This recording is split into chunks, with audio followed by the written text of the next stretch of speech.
In today's episode, we're looking at the most dumb animal attacks ever recorded. From taking a selfie with a grizzly bear to joining a walking safari surrounded by lions, these people met their end in the most foolish ways imaginable. Let's dive right in.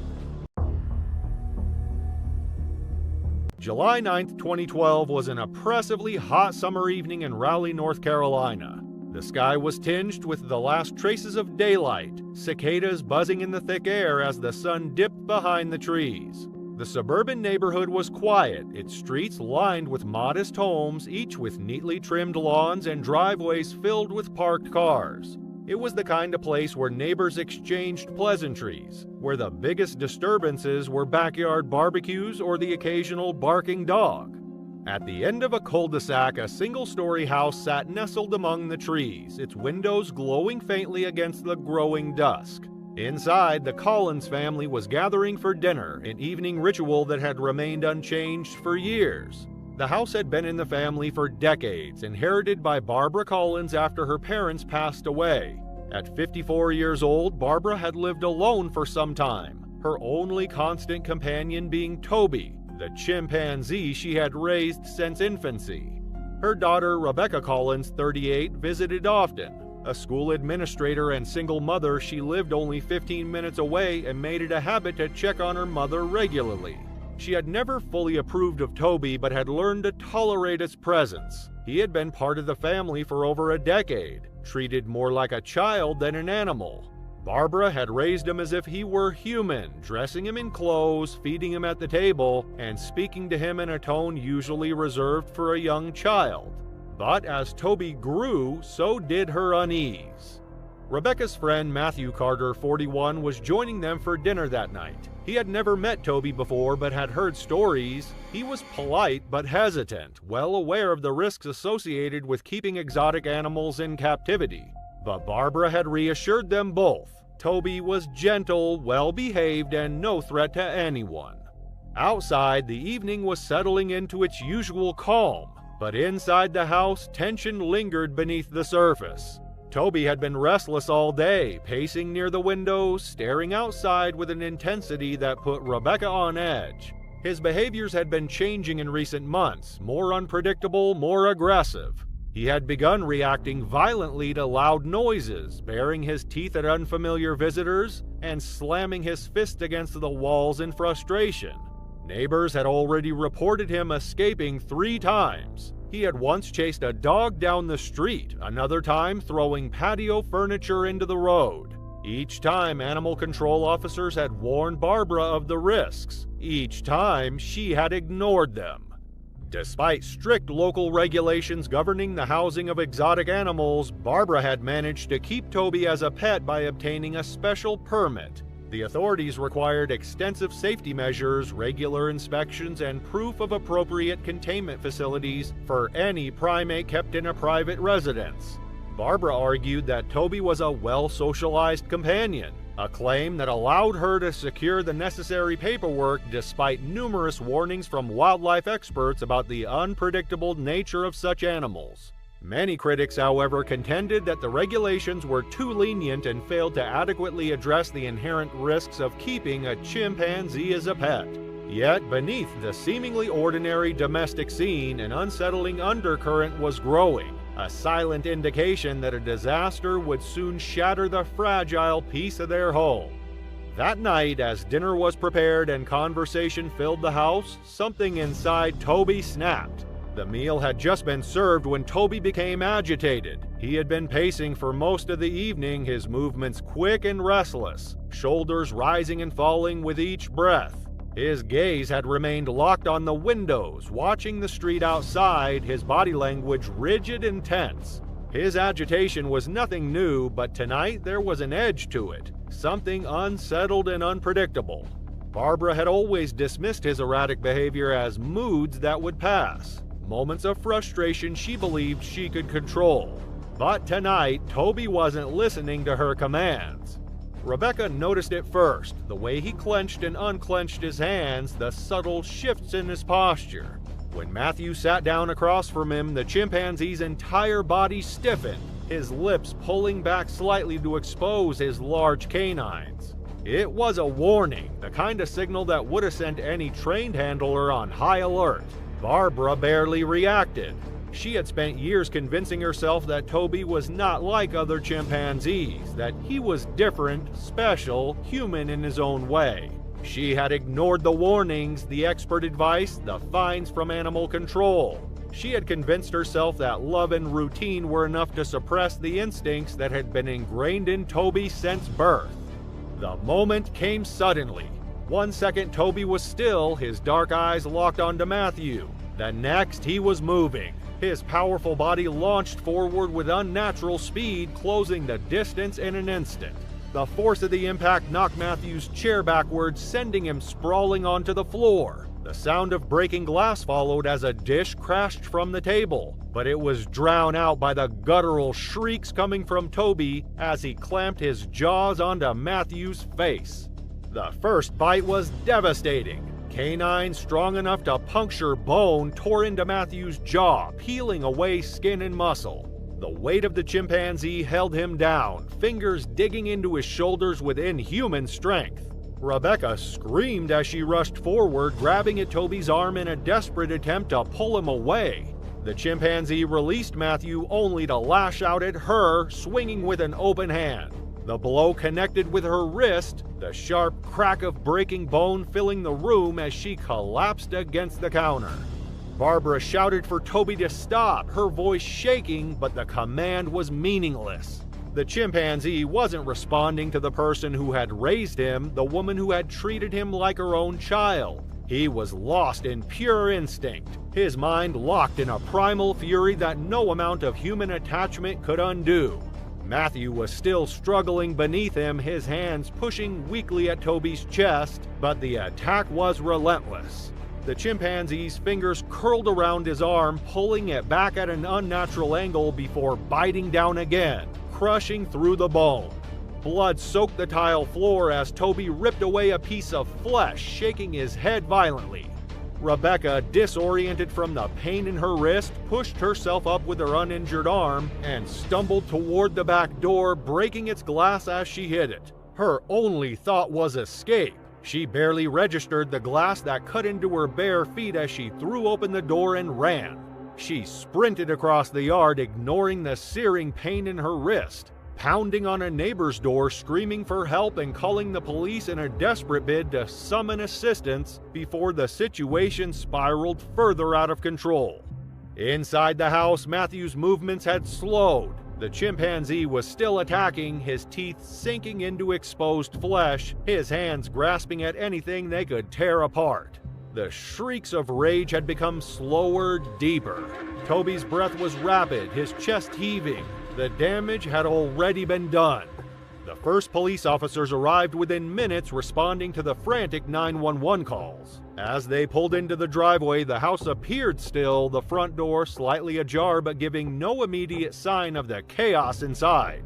The neighborhood was quiet, the surrounding homes undisturbed. There were no screams, no visible struggle, only the eerie silence of a scene already set. Guns drawn, they stepped cautiously inside. Toby was still in the center of the kitchen, his body hunched over Matthew's lifeless form. His mouth and hands were red, his breath coming in sharp, fast bursts. The moment he saw the officers, he moved. The first shot struck center mass, but it did nothing to stop him. The second shot sent him staggering. It wasn't until the third round that Toby finally collapsed, his body twitching before going still. Paramedics entered moments later, but there was nothing they could do for Matthew. His body was barely recognizable. Rebecca was rushed to the hospital with multiple fractures and deep lacerations to her arm. Barbara, physically unscathed, sat frozen in the corner of the room, staring at the body of the animal she had once considered family. Investigators later reviewed the reports that had been filed against Barbara over the years. There had been repeated warnings from wildlife experts, citations for improper containment, recommendations that Toby be placed in a sanctuary where he could be managed safely. Each one had been ignored. Chimpanzees, particularly males raised in isolation, often developed unpredictable aggression as they aged. Their strength was unmatched in close combat, their bite capable of inflicting catastrophic injuries in seconds. Everything about the attack had been preventable. Barbara faced multiple lawsuits, including a wrongful death claim from Matthew's family. Her relatives and close friends were equally outraged and heartbroken over her decision to keep the chimpanzee, a choice they viewed as not only irresponsible but tragically avoidable. They expressed deep sadness, anger, and disbelief at how she could disregard repeated warnings and risk the safety of everyone around her. The incident prompted North Carolina lawmakers to review regulations on exotic animal ownership, leading to stricter laws regarding private ownership of primates. But it was too late to undo what had happened. It was December 2, 2017, in the village of Abovtrud, located in the Istra district 25 miles west of Moscow. The air was cold, the ground damp from the early morning fog that clung to the barren trees. A low rumble of thunder sounded in the distance, but no one in the village paid it much mind. Life moved slowly in Abovtrud. The people here were used to the quiet, used to the isolation that came with living at the edge of civilization, away from the hustle and bustle of the city. It was a place where secrets were easily kept, and conversations often took place behind closed doors. Sergei Alexandrovsky, a man with a fortune made in the airline industry, lived in the heart of this village. At the time of the incident, Sergei was the CEO of Rosia Airlines, a company he had built from the ground up. But beyond his business dealings, Sergei had another passion: animals. In the early 2000s, he had built a private zoo at his home, a menagerie of exotic creatures that was open to select visitors. It wasn't a grand zoo by any means, but more of a collection of animals housed in small enclosures, their cages barely large enough for the creatures inside. A lion, a tiger, and a black panther were among the most notable residents. The zoo had become something of a local curiosity, although most villagers had grown accustomed to the sounds of the animals: the distant roar of the lion, the unsettling grunting of the tiger pacing back and forth. While it wasn't officially marketed, the zoo was open to those who knew Sergei personally or could gain access through word of mouth. It wasn't until 2020, when the government passed a law banning the private ownership of exotic animals, that the zoo came under any real scrutiny. But by then, the animals, including the panther named Milan, were protected under the law's grandfather clause, and no one paid it much attention. On December 2nd, a group of 3 men from Ukraine found themselves in Abovtrud, visiting a nearby acquaintance. They had been drinking heavily, reliving old memories and telling stories of their youth. The alcohol had flowed freely, leaving them with a sense of invincibility. Their visit to the zoo had not been planned, but the alcohol prompted them to venture to Sergei's zoo. They had heard about the zoo during their stay, and with their judgment clouded by the alcohol, they thought it would be a fun idea to visit. It was late afternoon when they arrived at the cage of Milan, the black panther. The animal lay lazily on a wooden perch, its glossy black coat almost blending into the shadows. Milan didn't seem interested in them, its eyes unblinking as they stared back. The men, drunk and emboldened by alcohol, began to joke about feeding the panther. One of them, in a mix of alcohol-fueled confidence and foolishness, claimed he could do it. The others laughed, egging him on. A dare was a dare, after all. They hadn't considered the consequences, nor did they care. The panther remained still, watching them with an almost indifferent gaze. The man, spurred by the challenge, walked closer to the cage, but the narrow bars kept him from reaching the animal. The lock on the gate was secure, but that didn't deter him. The alcohol had dulled his judgment, and he felt an inexplicable surge of bravado. He had been watching the panther. Its placid demeanor lulled him into a false sense of safety. He didn't think it would react. His fingers fumbled with the lock. A few seconds passed, and with a soft clink, the lock broke. The gate creaked open. At that moment, the atmosphere shifted. Milan's indifference turned into focus. The panther's body tensed, its gaze now sharp and predatory. The man, in his drunken arrogance, stepped closer. Before he could react, the panther lunged. The leap was swift, a blur of black fur and powerful muscle. The man's body crashed to the stone floor, Milan's weight pressing down on him. The air filled with the sound of the man's scream, but it was cut short as the panther sank its teeth into his throat. Blood spurted from the wound, a pool quickly forming beneath them. The man's body went still, his final breaths shallow and ragged. The other two men stood frozen, staring in horror. Their first instinct was to flee. Whether they were hoping to find help or simply running for their lives, it didn't matter. They left their friend behind, abandoning him to the cold stone floor, his body slowly growing still. The panther, having satisfied its initial bloodlust, stood up, stepping over the man's body. It sniffed the air, its instincts guiding it. The gate had been left ajar. The panther moved carefully, stepping out into the open air. It hesitated for a moment, uncertain of its surroundings, but then, with a graceful movement, it slipped past the gate and into the wild, its steps silent but deliberate.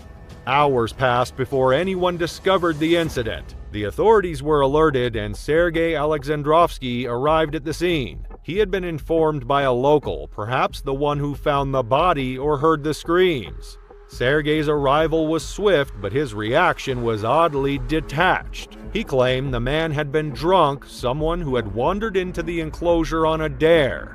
Sergei denied knowing the man, although it was assumed by many that the man's identity was known to him. The details of the attack remained unclear, but the focus soon shifted to the panther that had escaped. The authorities, meanwhile, kept the situation quiet. They made no public warning and took a more private approach to handling the panther's escape. They did not inform the villagers of the danger lurking nearby, perhaps fearing panic or unwanted attention. As the hours passed, some villagers began to worry about the possibility of the panther being nearby. Children had been playing outside, unaware of the danger. People had been walking their dogs, oblivious to the fact that a predator had slipped past the gate. It wasn't until much later that the panther was found, hidden beneath a thicket of brush, its eyes wary and alert, its muscles tensed as it adapted to the unfamiliar terrain. The authorities managed to recapture it, but it had been hours since the attack. During that time, it could have been anywhere. Sergei, ever the protector of his animals, insisted that the panther should not be put down. The local reaction, however, was one of anger. The zoo, still open for business, became a symbol of fear and frustration in the community. Many felt that Sergei's failure to secure the animals properly had put their lives in danger. There were whispers of how, had Sergei himself been the victim instead of the Ukrainian man, perhaps the zoo would be shut down and the neighborhood would be free from fear. An investigative committee was assigned to the case, but no conclusions were ever made public. The name of the deceased man was never disclosed, and the report remained sealed. The authorities made no effort to uncover the full truth. What was known for certain, however, was that Milan had acted in self-defense. The panther had protected its territory, responding to the intrusion of an unfamiliar human. April 11, 2022 was humid and gray off the southern coast of Bali. The tide was steady, the surf gentle, and visibility already dropping as morning rain clouds built along the horizon.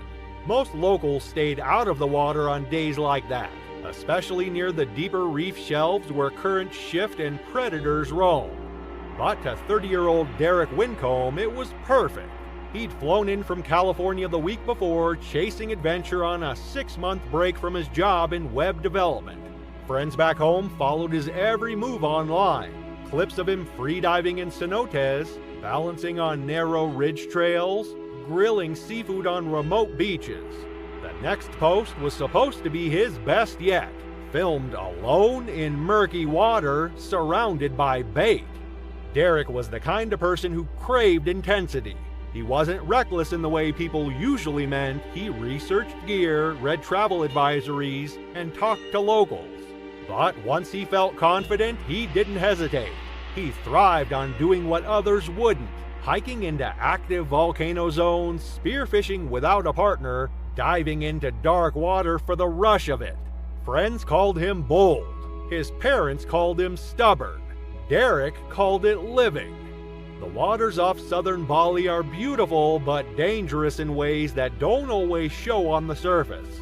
Beneath the bright shallows lie drop-offs that plunge hundreds of feet, where tiger sharks, oceanic whitetips, and other predators roam. Rainfall brings silt and runoff from inland, reducing visibility to just a few feet. And when tourists chum the water, cutting baitfish to lure in bigger species for photos or sport, it blurs the line between curiosity and risk. Locals knew better. Derek didn't listen. Derek rented gear from a local dive shack and set out alone just after 9 a.m., a short scooter ride from his guest house. Locals who saw him off didn't say much, just exchanged looks. Most fishermen avoided solo spearfishing runs, especially in murky conditions. It wasn't just the reduced visibility, it was what reduced visibility attracted. Derek, however, was undeterred. He strapped on his GoPro, secured his spear gun, and paddled out with a mesh bag of chopped baitfish dangling from his hip, chum he planned to use to draw in action for the camera. The reef drop-off where Derek chose to dive was known for tiger sharks and oceanic whitetips. These aren't the slow gliding shadows seen from boats, they're bold, curious apex predators, drawn in by movement, scent, and the vibrations of a wounded fish. Oceanic whitetips in particular have a history of aggressive behavior toward isolated swimmers, especially when bait is in the water. They hunt high in the water column and are known to circle, bump, and strike.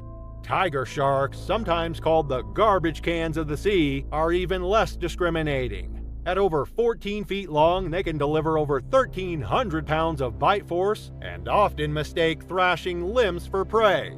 In the open ocean, alone and chumming, Derek was mimicking the very things those sharks were designed to find.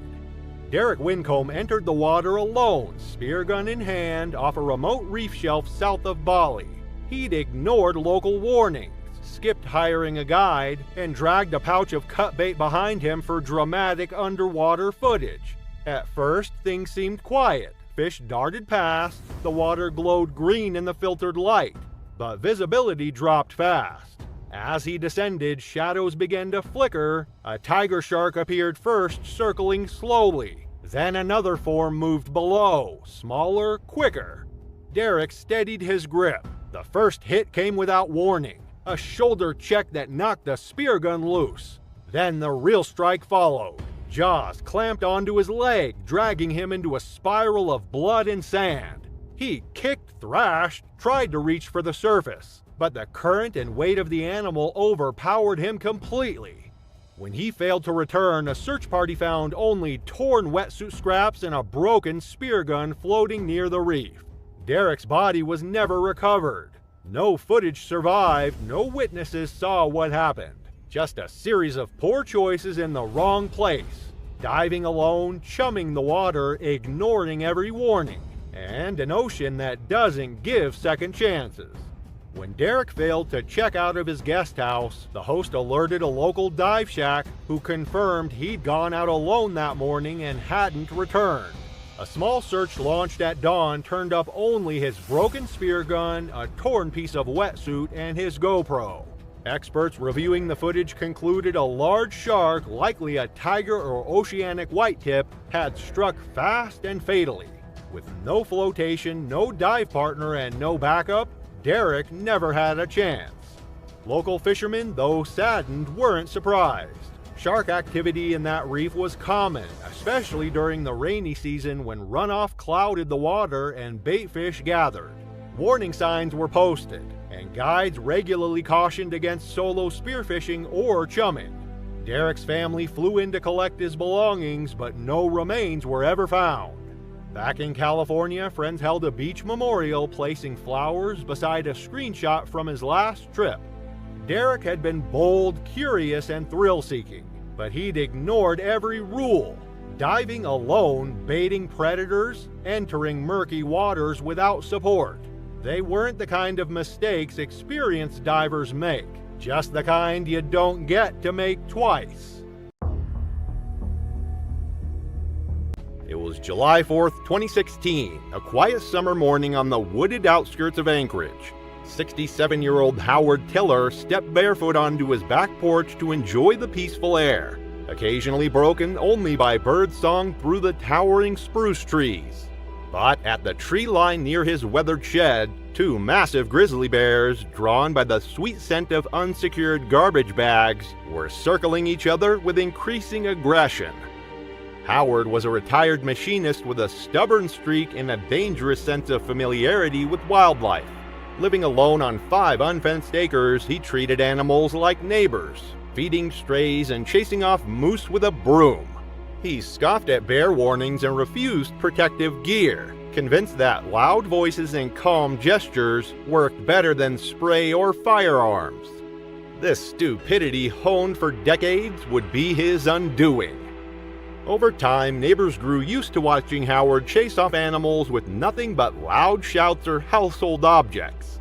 His success turned into a local myth, and from a distance, some even watched the sport. Many believed he had a special understanding of wildlife, and eventually, so did he.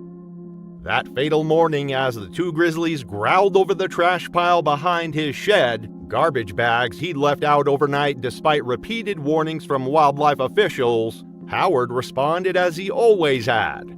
A neighbor spied him grabbing a metal trash can lid and walked down his gravel path like it was any other Tuesday.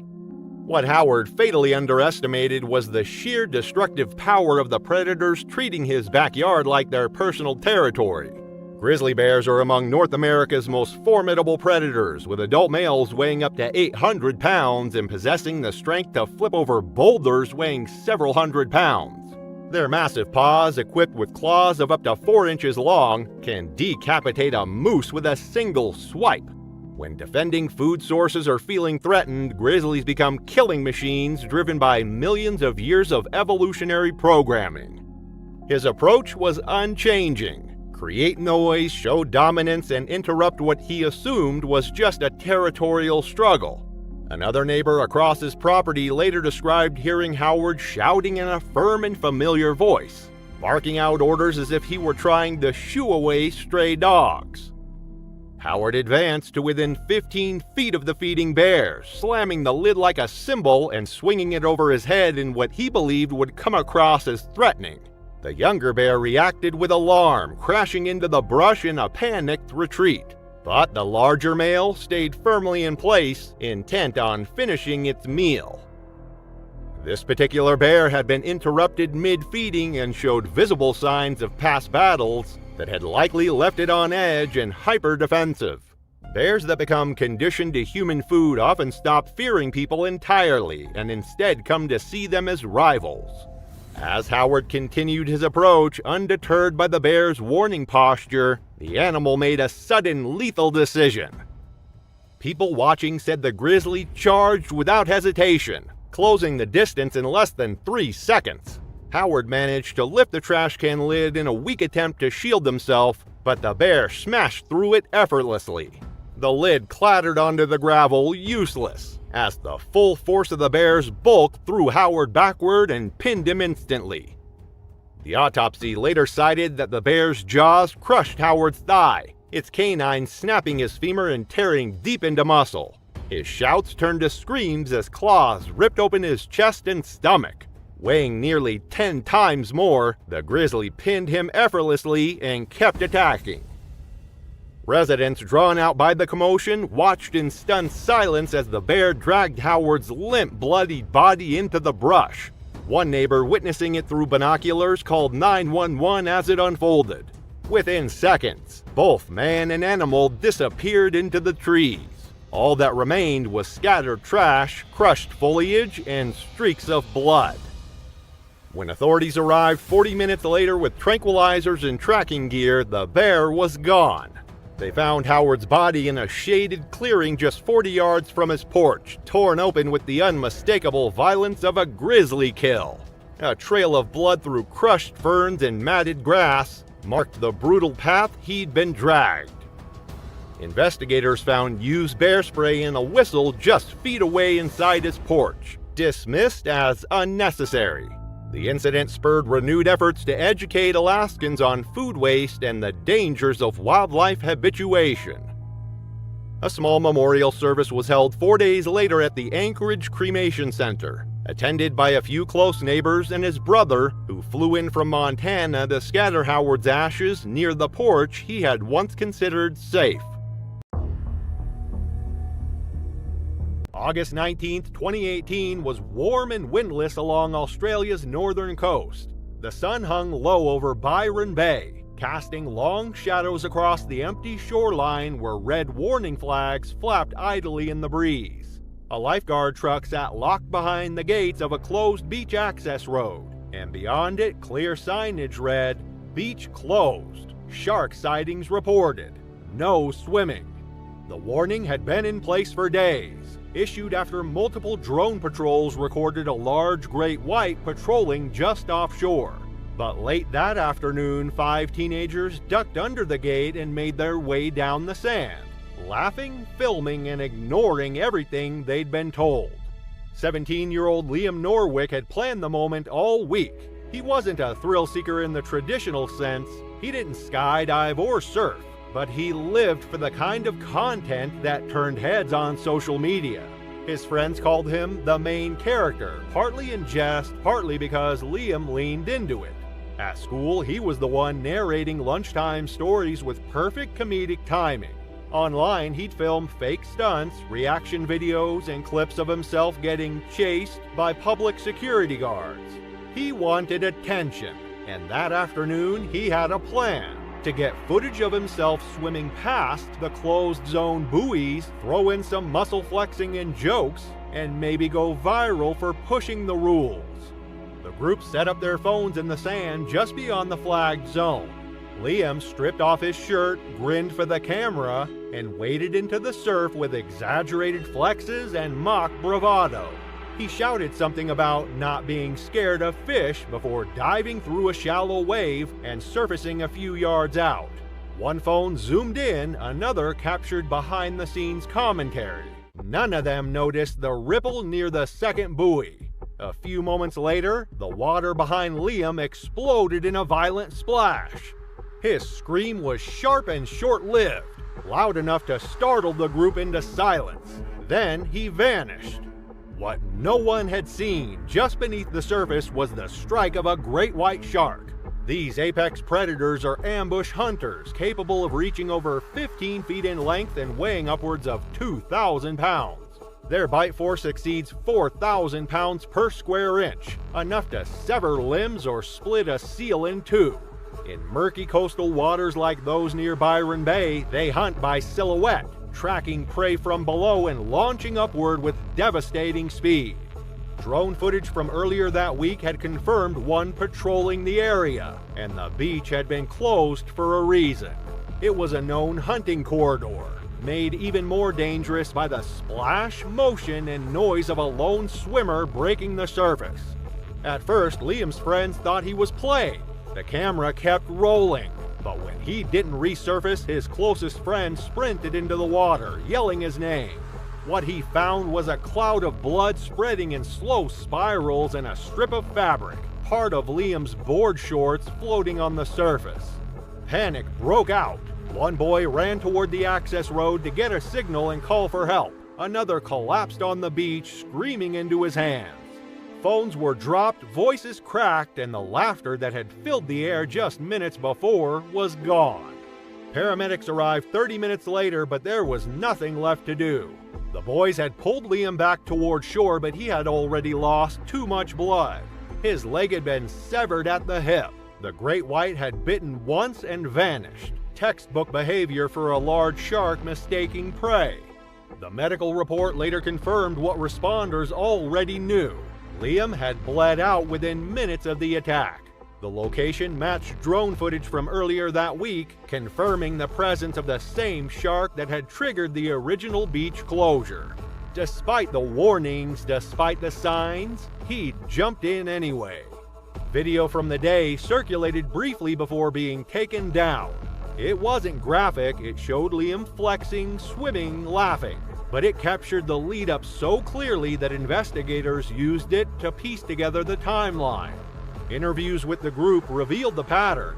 They knew the beach was closed, they thought the warning was overblown, and they never imagined something could go so wrong so quickly. The attack reignited national debate about digital culture, teenage risk-taking, and the growing trend of dangerous stunts staged for social media clout. A memorial was held at Liam's high school gymnasium the following Friday. Hundreds attended: students, teachers, local families. His parents didn't speak, but his younger brother read from a list of things Liam had planned to do: study abroad, start a clothing brand, get a tattoo their mom wouldn't approve of. Friends described him as funny, loyal, full of energy, and always looking for the next big moment.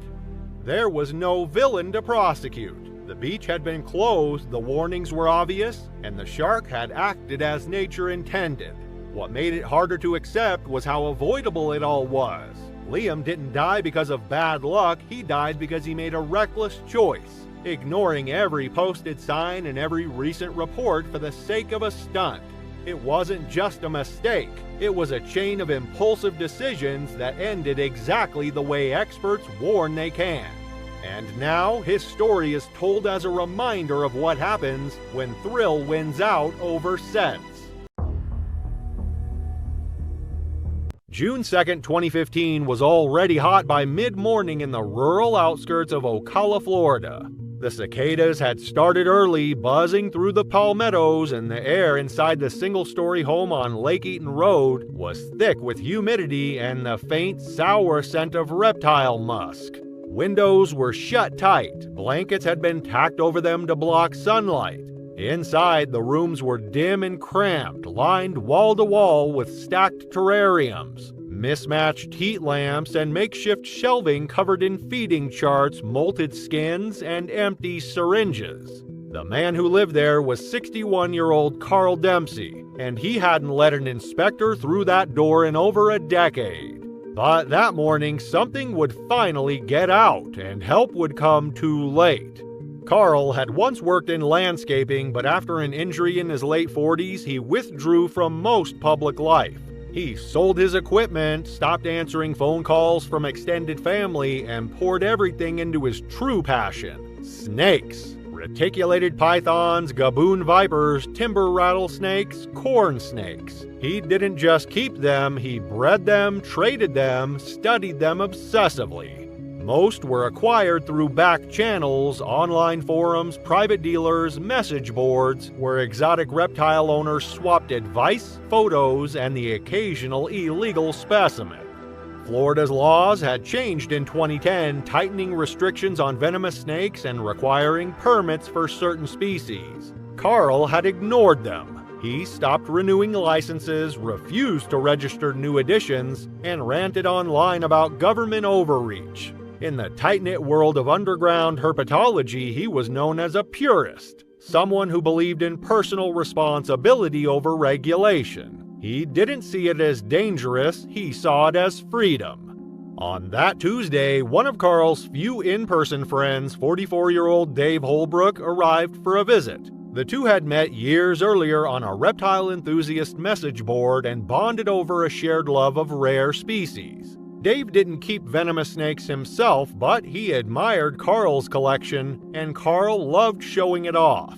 That morning, after coffee and a half-hearted discussion about caging upgrades, Carl led Dave into the back room where the real show began. He opened the lid of a glass enclosure and reached inside. Coiled beneath a fake log was a West African bush viper, small, iridescent, and deceptively calm. Its emerald green scales shimmered under the red heat lamp, and for a moment the snake didn't move. Carl extended his hand confidently, intending to guide it out with a hook, but opted instead for his usual bare hand method. As his fingers hovered over the coils, the viper lashed out. It struck faster than either man could register. The motion was so fast, so fluid, that it was almost over before it began. Just a flash of movement and the sharp pop of fangs breaking skin. The snake latched onto the knuckle of Carl's left index finger and held it for nearly 2 seconds, jaws clamped tight before retreating back into the shadows of the enclosure. Carl recoiled instantly, swearing, blood running down the side of his hand. The bite marks were clean but deep, 2 dark punctures already beginning to swell. He squeezed the wound, cursing again, and tried to laugh it off, waving away Dave's concern. But Dave had seen the strike. He knew enough about venomous snakes to recognize what they were dealing with, and it wasn't a dry bite. Within minutes, Carl's hand began to change. The skin around the bite turned red, then purple, then nearly black. His fingers stiffened, curling involuntarily, and the veins in his wrist bulged beneath the surface. Dave hovered anxiously, urging him to call for help, but Carl refused, shaking his head and stumbling to the kitchen to grab his makeshift first aid supplies. His attempt to treat the bite was crude. He rinsed the wound under cold water, applied antibiotic ointment, and wrapped it in gauze that quickly soaked through with blood. He had no antivenom, few private keepers did, and even fewer had the legal ability to store or administer it. Instead, he downed 2 Benadryl tablets and poured himself half a glass of whiskey, muttering that it would all blow over. But it didn't. By the 40-minute mark, the swelling had spread past his elbow. His breathing grew shallow and sweat beaded on his forehead as his body temperature began to drop. He vomited twice, collapsing onto the floor and groaning in pain. His vision blurred, and when he tried to sit up, he collapsed again, this time harder. His hand, now 3 times its normal size, had turned nearly blue. Dave begged him to let him call 911, but Carl grew angry, panicked in a way Dave hadn't seen before. He muttered about the state taking his snakes, about raids and citations, about everything he'd built being destroyed. He said it wasn't worth it. He said he just needed to rest. And then he passed out. Right there on the linoleum floor, his arm grotesquely swollen and leaking blood through the gauze. His lips had turned pale, his breathing was ragged, shallow, and spaced unevenly. At 3:40 p.m., after watching Carl seize violently and lose consciousness again, Dave finally picked up the phone and made the call, ignoring his friend's warnings and deciding that saving his life mattered more than protecting his illegal hobby. Paramedics arrived 9 minutes later, forced to enter through the back door when no one answered. They found Carl on the living room floor, unresponsive, his arm mottled and swollen nearly to the shoulder. He was barely breathing. They attempted resuscitation on site and administered epinephrine and fluids. But by the time the ambulance reached the hospital, Carl had gone into full cardiac arrest. He was pronounced dead at 4:32 p.m. Inside the home, first responders found over 70 snakes, several venomous, most improperly housed, and none legally documented. Animal control officers were called in to begin the process of identifying and removing the reptiles. Some were euthanized on the spot, others were transferred to wildlife sanctuaries and research centers. The entire house was deemed a biohazard. Carl's collection, his obsession, was dismantled within 48 hours. There was no funeral, no obituary. Dave provided a statement to authorities and quietly deleted his forum accounts a few weeks later. Online, in the darker corners of the reptile community, a few posts appeared mourning Carl's death. Others called him a martyr, someone who had died for the freedom to keep what he loved. But outside that world, the story was simple. A man ignored the law. He kept dangerous animals in secret, and when one of them bit him, he refused the help that could have saved his life. Not because there wasn't time, not because help didn't come, but because he didn't want anyone to know. July 17, 2019 was a blistering summer day on the Gulf Coast of Florida. The air was thick with salt and humidity, the afternoon sun beating down relentlessly on the white sand. Waves rolled lazily onto the shore, their rhythm steady and unbroken. The beach stretched for miles undisturbed, yet something was missing. There were no families lounging under umbrellas, no swimmers wading into the shallows, no footprints trailing toward the water. The only indications of recent activity were the brightly colored, freshly painted warning signs along the dunes, indicating the beach was closed because of sharks in the waters. They flapped in the breeze unnoticed by anyone, except for the 5 people standing just beyond them. At the edge of the dunes, a tight-knit group of local teens, raised in a small beach town where life revolved around the rhythm of the Gulf, hesitated as their footprints marked their first disturbance in the sand that day. They had grown up with the ocean as a constant companion, spending endless summers surfing, fishing, and swimming, their childhood memories steeped in sun, salt, and sand. Despite having read the bold warning signs and seen reports of 2 recent bull shark attacks that had barely spared their victims, the warm, inviting waters seemed less a deterrent and more a natural extension of their everyday lives. On this blistering July day, with vacation moods running high and a daring sense of familiarity with their coastal playground, they embraced the adventure, convinced that the risks were exaggerated. Among them was 19-year-old Daniel Reed, the first to step forward. He had always been the one to push boundaries, the one willing to take risks others wouldn't. He had grown up in water, his father owned a small fishing charter business, and Daniel had been swimming in the Gulf since he was a child. He spent his mornings surfing and could free dive to depths most people wouldn't dare. He had tangled with stingrays, dodged barracudas, and swam alongside nurse sharks on multiple occasions. The ocean had always felt like home, a place where he was untouchable. Even now, with the warnings posted in bold red letters, he was unfazed. The others hesitated because of the warning signs for sharks, but Daniel had already stripped off his shirt and stepped into the surf, the water curling around his ankles before rushing up his legs. He grinned over his shoulder and called back to them, daring them to follow. That was all it took. One by one, they followed. The ocean was as warm as bathwater, its surface smooth except for the occasional ripple of a passing wave.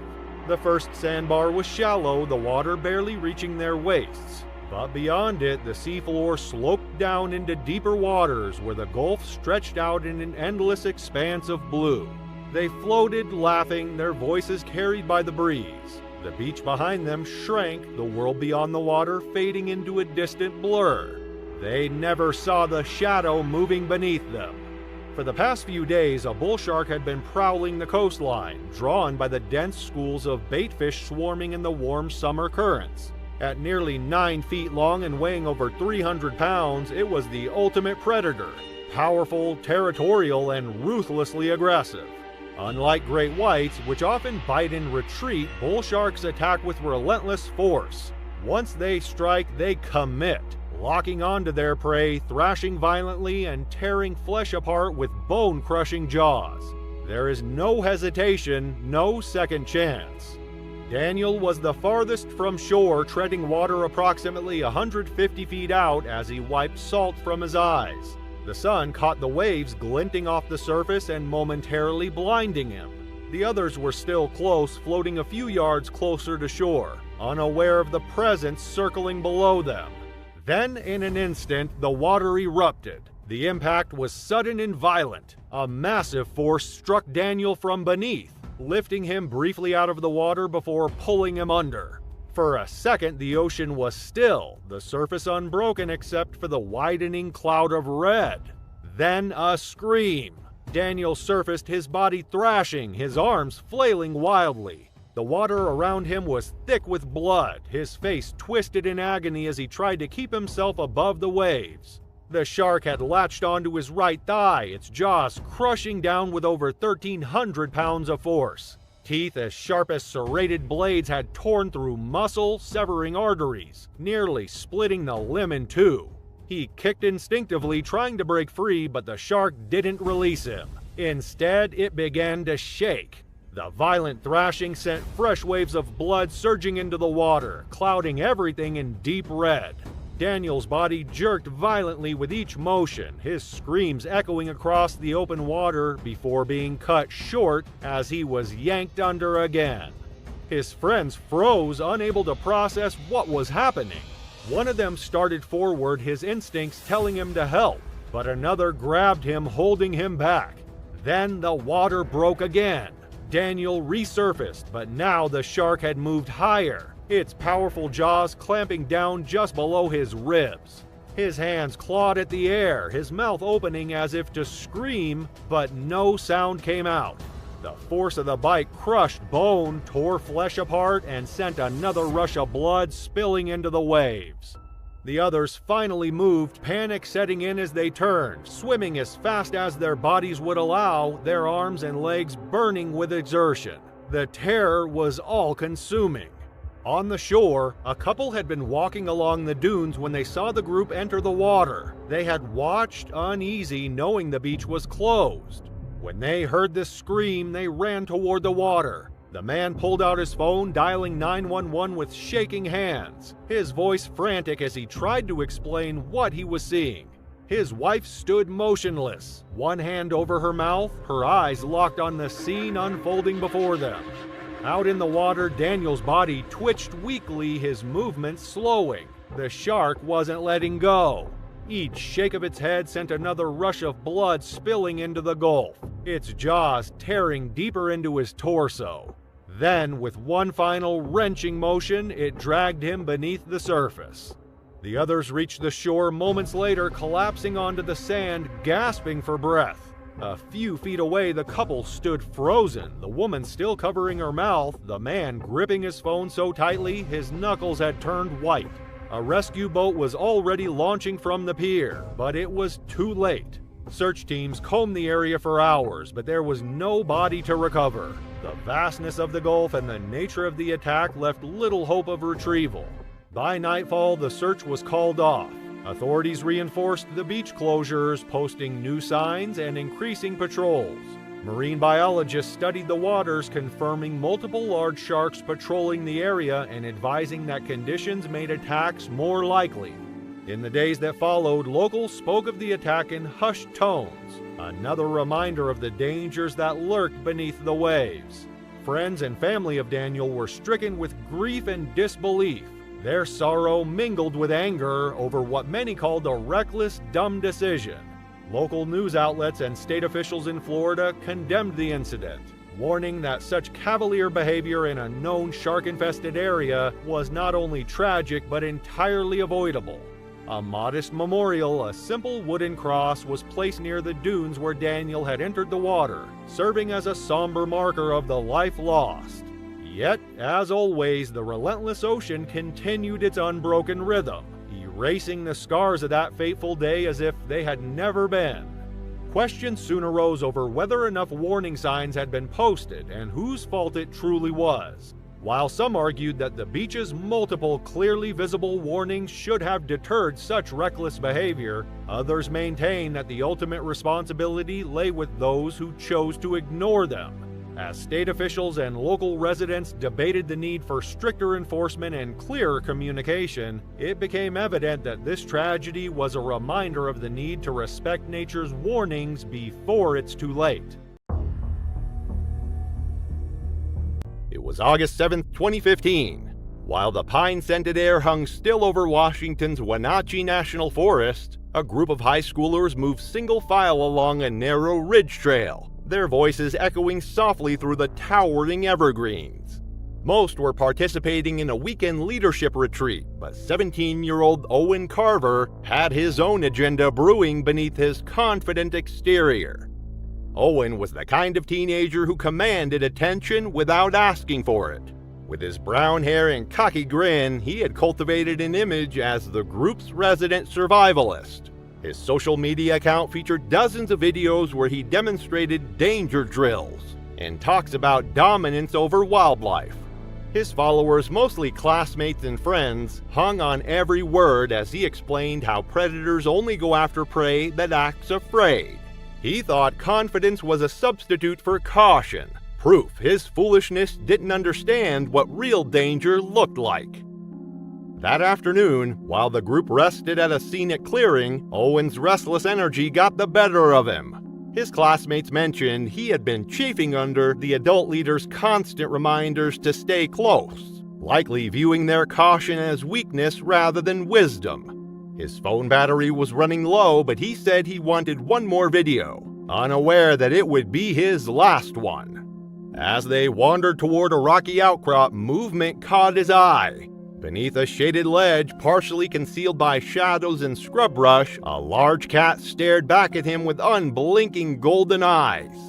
The cougar was magnificent, easily 6 feet long from nose to tail, its tawny coat blending perfectly with the rocks.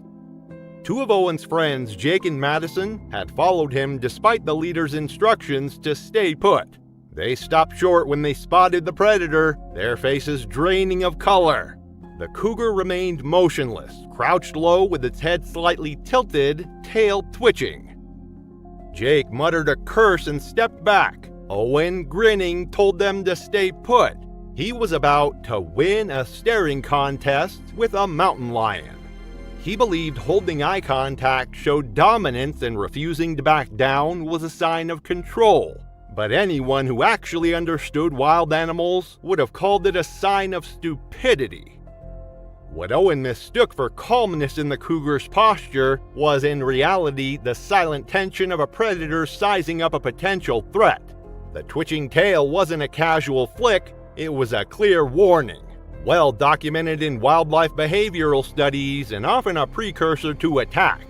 In most cases, cougars avoid human contact. But when they feel cornered or challenged, their response is immediate and brutal. Mountain lions, also known as cougars or pumas, are stealthy apex predators. Weighing up to 220 pounds, they can leap 15 feet vertically and 40 feet horizontally with 2-inch retractable claws and a 400 psi bite. Most critically, cougars are ambush predators, evolved to kill quickly and silently, typically targeting the neck and spine to ensure an instant kill. Owen began moving slowly toward the animal. He kept his gaze locked on the cougar's eyes. His arms relaxed at his sides in what he assumed was a stance of dominant calm. Each step brought him closer to a wild animal that had already made up its mind. When he came within 15 feet of the ledge, the cougar's body tensed like a coiled spring. According to Jake and Madison, the attack happened almost faster than the group could register. The big cat launched forward in a single violent leap. Owen managed to lift up his arms and let out a shout, but the cougar's paw struck him across the face with brutal force, sending him crashing backward onto the rocks.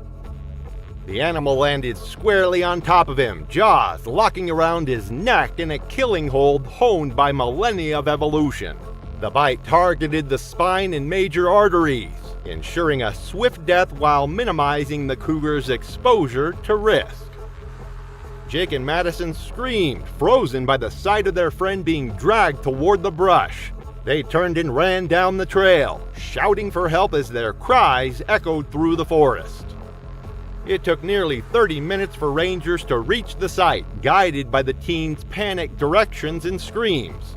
When they arrived, the cougar was still nearby, pacing in a tight circle near Owen's body with its ears flattened. Classic territorial behavior indicating it was prepared to defend what it considered its kill. He had already died from the initial attack. The rangers were forced to euthanize the animal on the spot, following standard protocol for a confirmed human fatality. A healthy adult male, the cougar had not been hunting Owen as prey, but had likely been startled by his confrontational approach. Owen's death sent ripples through outdoor education communities and led to renewed scrutiny of wilderness safety practices. Hours before the attack, his final Instagram post showed him smiling at the camera with a caption boasting about showing up the less experienced students and promising dramatic footage from the day's hike. His funeral was held the following week at a small church in Tacoma, where friends, classmates, and stunned trip leaders gathered to remember a teenager known for his energy, confidence, and unshakable belief that he could handle anything nature threw his way. It was January 22, 2017 in Ningbo, China, where the humid air of winter brushed the streets of Yingzhou District. The Ningbo Wildlife Park, a small but well-known zoo nestled on the outskirts of the city, prepared for another day of visitors. As families arrived in droves, the low murmur of chatter filled the air, mixing with the sounds of children laughing and playing near the zoo's playground. The towering walls of the park loomed around its borders, keeping the public at a distance from the animals within.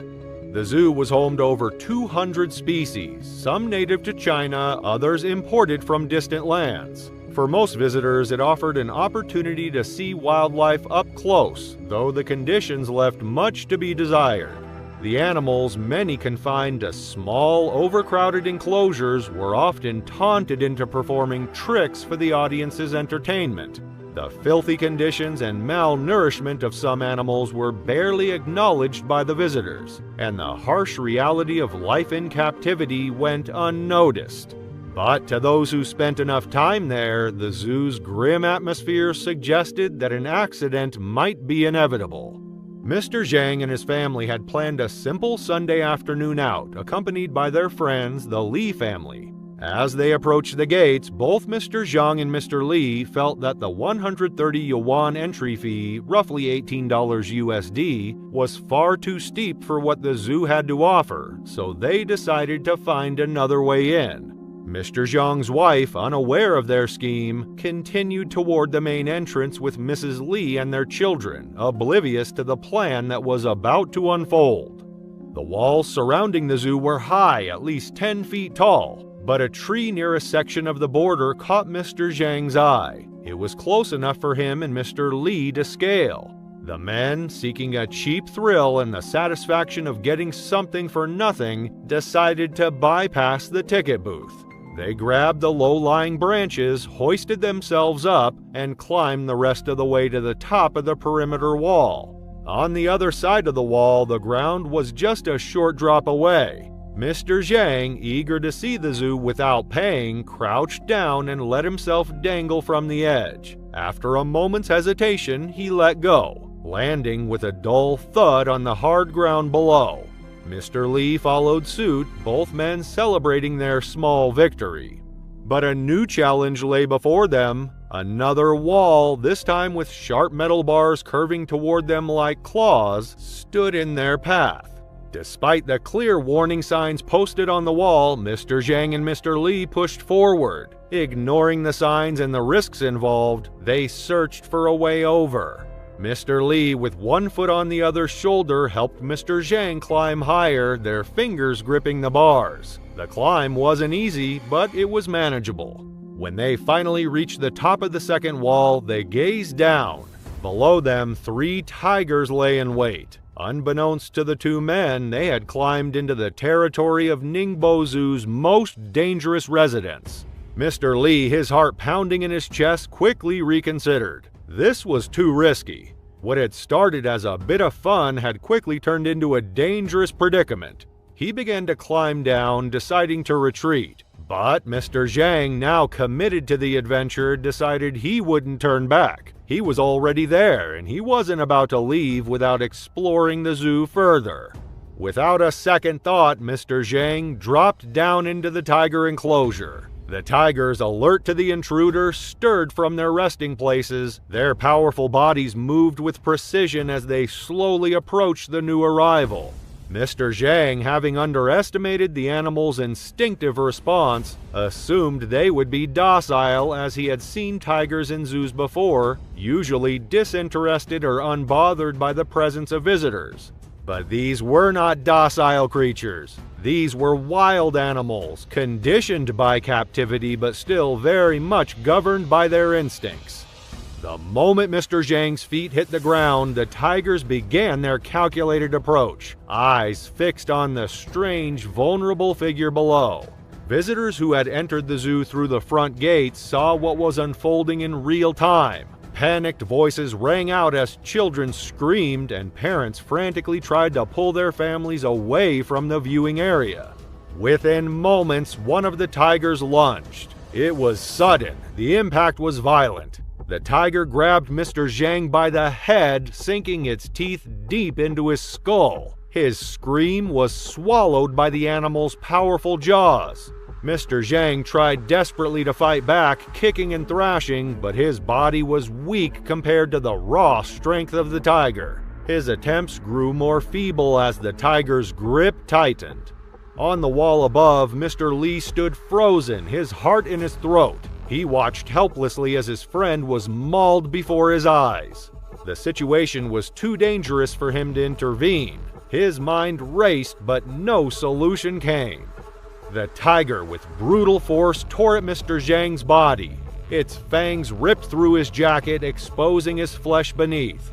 The other two tigers circled, keeping a watchful eye on the struggle, their hunger evident. The scene played out in front of horrified onlookers who had no way of stopping the carnage. For over an hour, the tiger toyed with its victim. It dragged Mr. Zhang across the grass, biting into different parts of his body before flipping him onto his back. Visitors watched in shock as Mr. Zhang's life slowly drained away. The tiger never let go. It was a predatory dance, a calculated show of power. The zoo staff had been alerted and armed police soon arrived on the scene. At first, firecrackers were detonated, but the noise had little effect on the tiger. Desperate, zookeepers aimed a powerful hose at the animal, but it barely flinched. The tiger continued to drag Mr. Zhang's body, oblivious to the distractions. The situation escalated quickly. With the tiger still locked onto Mr. Zhang's lifeless body, armed police took action. Under the direction of zoo staff, they fired on the animal, bringing it down. The tiger, once a symbol of raw, untamed power, lay still. The other two tigers were secured and confined to their indoor pens, but the damage had been done. Mr. Zhang, though unconscious, was still alive when emergency responders rushed into the enclosure to retrieve him. He was quickly transported to the hospital, but the wounds were too severe. Hours later, he was pronounced dead. What began as a simple family outing had turned into a devastating tragedy. A wife had lost her husband, children their father, and a tiger had lost its life as a consequence of human recklessness. In the aftermath, the zoo faced heavy scrutiny. Mr. Zhang's family, mourning the loss of their loved one, called for the zoo to take full responsibility. They demanded improvements in security measures, including more surveillance cameras and stricter access controls. They argued that had the zoo's perimeter been more secure, their loved one might still be alive. March 11, 2018 dawned bright and dry in the low veld outside Hoedspruit, South Africa. By mid-morning, the rising sun cast sharp golden light over the bush, painting long shadows across the thorn trees and rust-colored soil. The cicadas were already humming, and the dry grass along the roadside swayed faintly in the warm breeze. Hoedspruit was known for its proximity to the famed Kruger National Park, but a different kind of attraction sat just a few kilometers from the main road, a sprawling private estate hidden behind steel fencing and dense vegetation. It was part villa, part party compound, and part illegal zoo, where exotic predators were kept not for conservation but for entertainment. Guests arrived expecting luxury, exclusivity, and the kind of photos you can't get anywhere else. What none of them realized was that one of those photos would come at a cost. The estate belonged to a wealthy investor who kept to himself, except when hosting weekends like this one. Behind the main house stood a network of enclosures: giraffes, cheetahs, white lions, Bengal tigers. There were no public tours, no licenses on record, and no professionals managing the animals.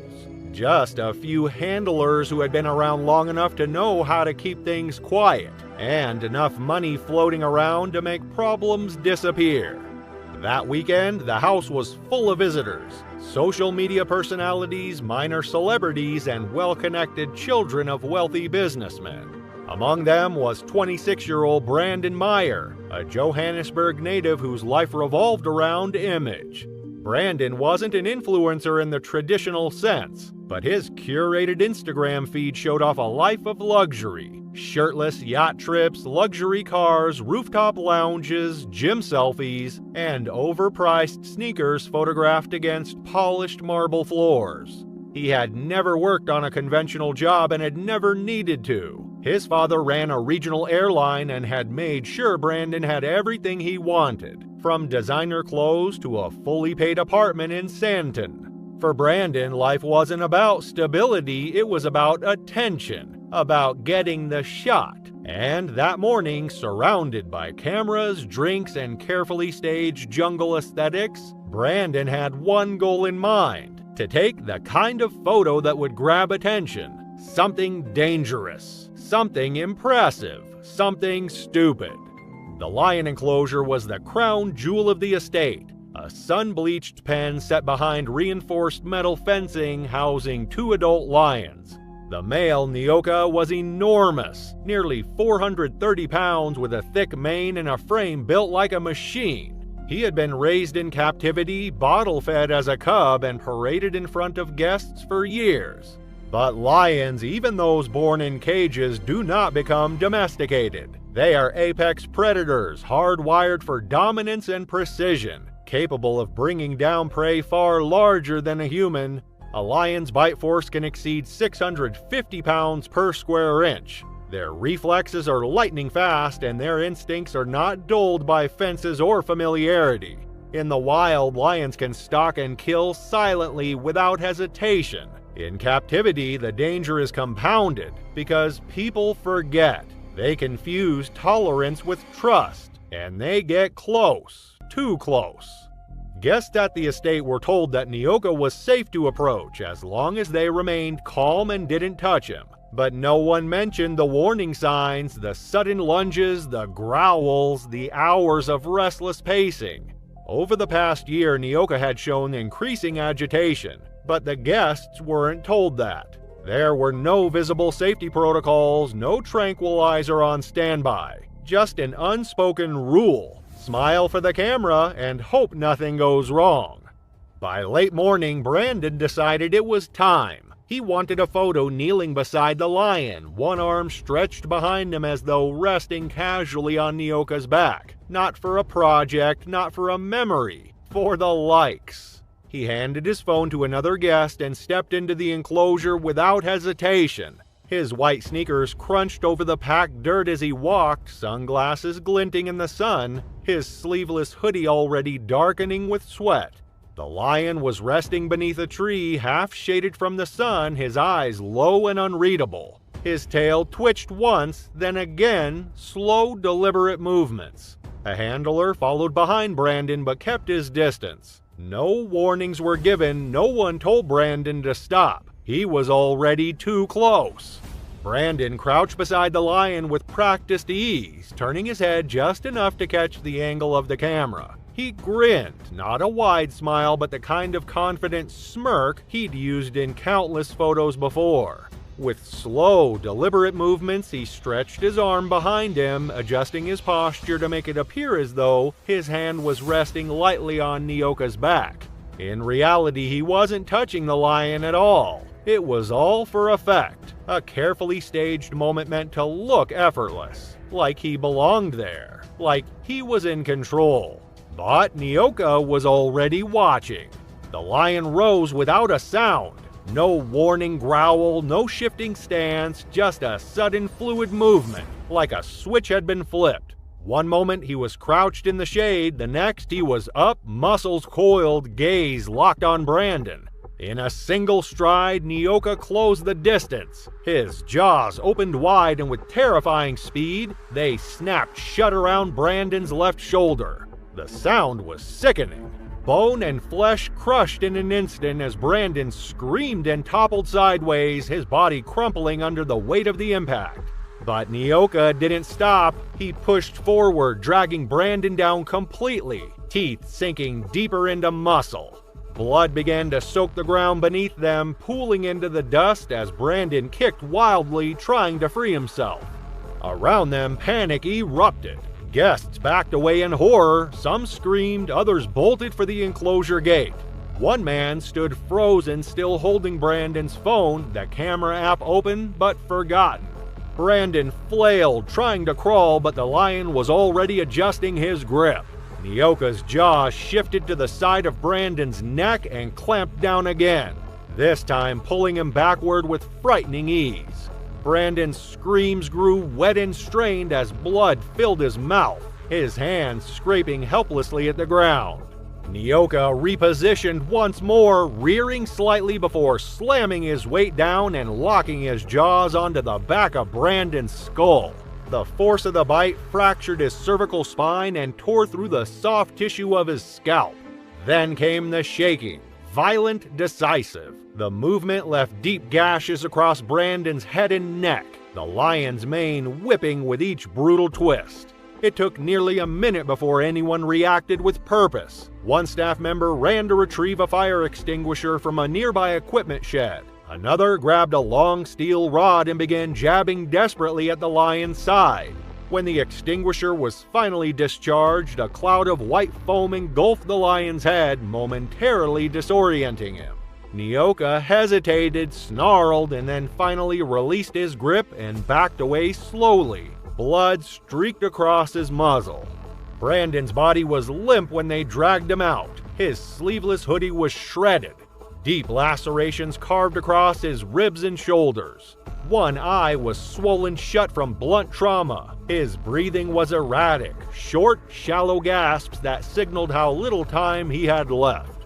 There was blood everywhere, smeared across the dirt and smeared across the hands of the people who had watched it all happen. No one said anything. There was nothing left to say.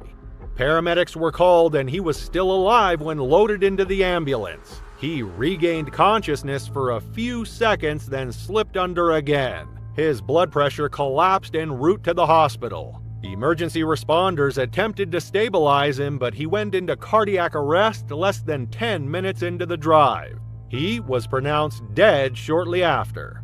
The official cause of death was listed as major blood loss resulting from extensive trauma to the neck and upper torso, including a partially severed spine. In the days that followed, the estate was shut down by provincial authorities, though no formal charges were filed. Neoka was tranquilized and relocated to a secure wildlife facility several hours north. Most of the guests who witnessed the attack gave brief statements to investigators and quietly left the estate within 48 hours. A few removed their posts from that weekend, but others left them up, cropped and captioned without mention of what had happened. None of them spoke to the media. Whatever guilt or shock they carried, they kept it private. There are many ways to die. Some are tragic, some are unlucky. And some, like this, are simply dumb. June 15, 2013 was the kind of Florida evening that felt like it could last forever. On a stretch of beach near Marathon in the Florida Keys, college students gathered around a fire pit, the air thick with salt, smoke, and cheap beer. Music played from a Bluetooth speaker half buried in the sand. Laughter came easy. The stars were bright, it was a summer break. And for Amber Keplar, 21, this was exactly the kind of night she lived for. But some waters, no matter how calm they seem, are never safe to step into, especially when the sun goes down. Amber had driven down from Tallahassee with 3 friends to celebrate the end of finals. She was loud in the best way, with sun-bleached hair, chipped nail polish, and a tendency to burst into song when no one expected it. A journalism major with a part-time waitressing job, she wasn't the type to play it safe. She was the type who jumped in without checking the water. Just before midnight, with most of the group winding down or passed out in camp chairs, Amber and her closest friend Lizzie, still buzzed from drinks and glowing with that carefree recklessness unique to 20-somethings on vacation, decided to skinny dip. It wasn't a dare, it wasn't planned. They just looked at each other, grinned, and ran for the surf, peeling off clothes and tossing them behind as they laughed their way down the sand. Locals had long avoided that particular inlet after dark, not because of tides or currents, but because the nearby dockside fish cleaning stations leaked into the shallows, drawing predators close. But sharks especially were known to patrol the warm coastal waters at night, hunting in silence just beyond the moonlit foam. Bull sharks are among the few large shark species that actively hunt in shallow coastal waters, and at night they become even more dangerous. With poor light to navigate by, they rely on vibration and movement, zeroing in on splashes that mimic struggling fish or injured prey. Unlike great whites that stalk from the deep, bull sharks patrol close to shore, sometimes in less than 3 feet of water. They're territorial, quick to react, and bold enough to strike without hesitation. For swimmers unaware or careless, the line between safe and fatal can disappear in seconds. The two girls waded in waist deep, their laughter echoing into the dark. Amber splashed ahead, arms raised, spinning as she fell backward into the water. Her friend stayed closer to shore, shivering from the sudden chill and hesitating from the sudden quiet. Then Amber screamed. It wasn't drawn out, it was sharp, immediate, and followed by thrashing so violent it sent water spraying in all directions. Lizzie turned in time to see Amber's leg disappear beneath the surface. Then her entire body dragged several feet into the deeper channel. She surfaced once, eyes wide, gasping, but the water around her was already tinted with blood. Lizzie swam back to shore in a panic, screaming for help. A few others ran toward the surf, confused, still half drunk. One tried to wade in, but the water was clouded and opaque, the tide pushing against him with eerie calm. Someone called 911 from a cell phone held aloft with shaking hands. Amber washed up 12 minutes later, pulled in by the tide. She was barely conscious, her leg torn open from thigh to knee, her body in shock. Paramedics arrived less than 10 minutes after that, but by then she had lost too much blood. CPR was attempted on the sand, lights flashing against pale faces and glass bottles, but her pulse never returned. She was declared dead at the scene. Officials identified the bite pattern as consistent with a bull shark, likely an adult male, drawn to the noise and motion in a shallow feeding zone. No search for the shark was initiated. The beach was temporarily closed and additional warning signs were installed along the access path. Local anglers had reported frequent shark presence for weeks prior, but without a specific threat, no formal action had been taken. Amber's friends packed up the next morning and drove home in silence. Her family held a small memorial at a marina near their home in Clearwater, where she'd grown up learning to swim, dive, and push boundaries just enough to keep life interesting. She was remembered for her laugh, her boldness, and her habit of diving in without always checking how deep the water was. The beach reopened, the fire pit was cleaned, the tide rolled on like nothing had happened. But for the people who were there that night, it wasn't the shark they remembered, it was the decision. One that never should have been made. It was July 20th, 2022 when the air hung thick and oppressive over central Florida's Lake Hachanilla. The backyard barbecue at the Hendersons' lakeside property had been winding down for hours, but the combination of beer, old grudges, and summer heat had transformed what should have been a peaceful gathering into something far more volatile. At the center of the brewing storm stood Zach Renner, his face flushed red from alcohol and humiliation. Zach was a 29-year-old construction worker from Kissimmee, known among his circle for his impulsive decisions and inflated sense of his own capabilities. His social media showed a pattern of escalating stunts, leaping off overpasses, wrestling pit bulls, even grabbing a rattlesnake barehanded. Raised by a hard-working single father who prized toughness and rarely intervened, Zach learned early on that attention, even through dumb recklessness, was its own kind of validation. The evening had started pleasantly enough, with grilled burgers and cold beers flowing freely among the dozen or so friends gathered on the Hendersons' dock. But as the sun set and inhibitions lowered, old tensions began to surface. The breaking point came when Zach's girlfriend of 2 years, Jessica, announced in front of everyone that she was done with his childish crap and walked away, leaving him standing alone by the water's edge. The humiliation was too much for Zach's fragile ego to bear. His friends watched as his face cycled through embarrassment, anger, and finally a dangerous kind of determination. Earlier in the evening, someone had mentioned spotting what looked like a large alligator near the boat ramp, but the sighting had been dismissed as probably just a log or debris. Zach shouted, slurring slightly as he pointed toward the dark water, that he was going to find the gator and ride it like a cowboy. He said he'd show everyone what a real man looked like. To him, it was a stunt for laughs and bragging rights. To everyone else, it was another reminder that Zach never understood where confidence ended and stupidity began. His friends initially laughed, assuming it was just drunken bravado, but as Zach began stripping off his shirt and stumbling toward the water's edge, their amusement turned to alarm. Several people called out for him to stop, but Zach was beyond reason, driven by a toxic combination of alcohol, wounded pride, and the need to prove something to people who were no longer paying attention. Thinking before acting had never been his strong suit.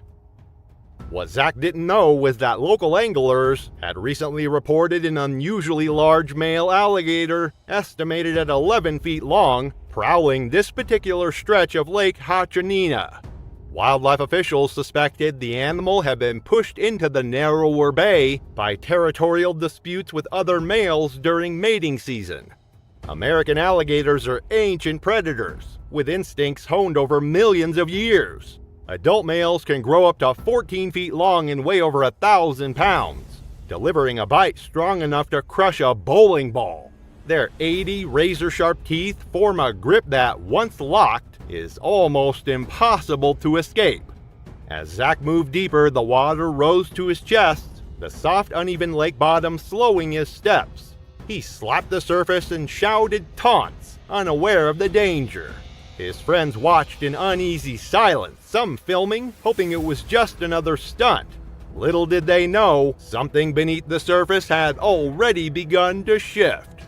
The alligator had been likely watching from the moment Zach entered the water. Concealed among the reeds just 20 feet away, the massive reptile remained perfectly still, only its eyes and nostrils breaking the surface. To the predator, Zach's splashing and shouting weren't intimidating, they were an announcement of prey in distress. The attack came without warning. One moment Zach was chest deep in the murky water, still yelling taunts at the darkness. The next, the surface exploded as nearly half a ton of prehistoric predator surged forward with devastating speed. The alligator's massive jaws clamped around Zach's midsection with bone-crushing force, the impact audible even over his single terrified scream. What followed was a textbook death roll, the alligator's signature killing technique. The massive reptile spun rapidly in the water, using its entire body weight to disorient its prey and cause massive internal trauma. The water around them erupted in a violent whirlpool of foam and red, as Zach's body was twisted and torn by forces no human could survive. Chaos broke out on the dock. Jessica screamed and collapsed as others shouted Zach's name into the silent water. One guy stepped in to help but froze when the alligator surfaced, Zach's limp body in its jaws before vanishing into deeper water. All they could do was call for help. Emergency services arrived within the hour, but everyone knew it was a recovery operation, not a rescue. The lake was immediately closed to the public while wildlife officials began the grim task of locating both the victim and the predator responsible. The alligator was found and euthanized the following day, its stomach contents confirming what everyone already knew. Zach's remains, what could be recovered, were returned to his family for burial. The incident made local news, with a few outlets treating it as another example of Florida man stupidity. In the days following the attack, Florida Fish and Wildlife officials closed off access to the lake and posted new warning signs around the perimeter. They also launched a community outreach campaign on the dangers of feeding or approaching wild alligators, emphasizing how quickly such behavior can lead to fatal outcomes. It was April 20th, 2007 in Beihai City, located in South China's Guangxi Autonomous Region. The famous holiday resort Yintan, also known as Silver Beach, was a place of allure, drawing visitors from all corners of the country. This resort, with its gleaming sands and serene waters, was typically a retreat for families seeking leisure. The beach, known as the finest in China, stretched for miles under the golden sun, its quartz sand shimmering like silver beneath the sunlight. Tourists engaged in water sports, swimming and picnicking along the coast, all the while oblivious to the more perilous side of the resort. At the edge of the beach stood the holiday resort, which housed a variety of entertainment, including a notorious crocodile show. The crocodiles were kept in a small, inconspicuous enclosure where they performed for visitors. The spectacle included throwing dead meat into the water or holding it high for the crocodiles to leap, sometimes as high as 5 feet into the air. Visitors marveled at the reptiles' power and agility. But the enclosure wasn't just a place for entertainment. To the children of the nearby primary schools, the crocodile enclosure had become a place of daredevil challenges. Every few days, groups of boys would sneak into the area after school hours, climbing over the low wall surrounding the pool and daring each other to get as close as possible to the crocodiles. Armed with sticks and rocks, they would rush into the enclosure and smack the crocodiles on their heads before fleeing back to safety. It was a cruel game, one that seemed harmless to the children, but one which held terrible consequences for those who were brave enough to participate.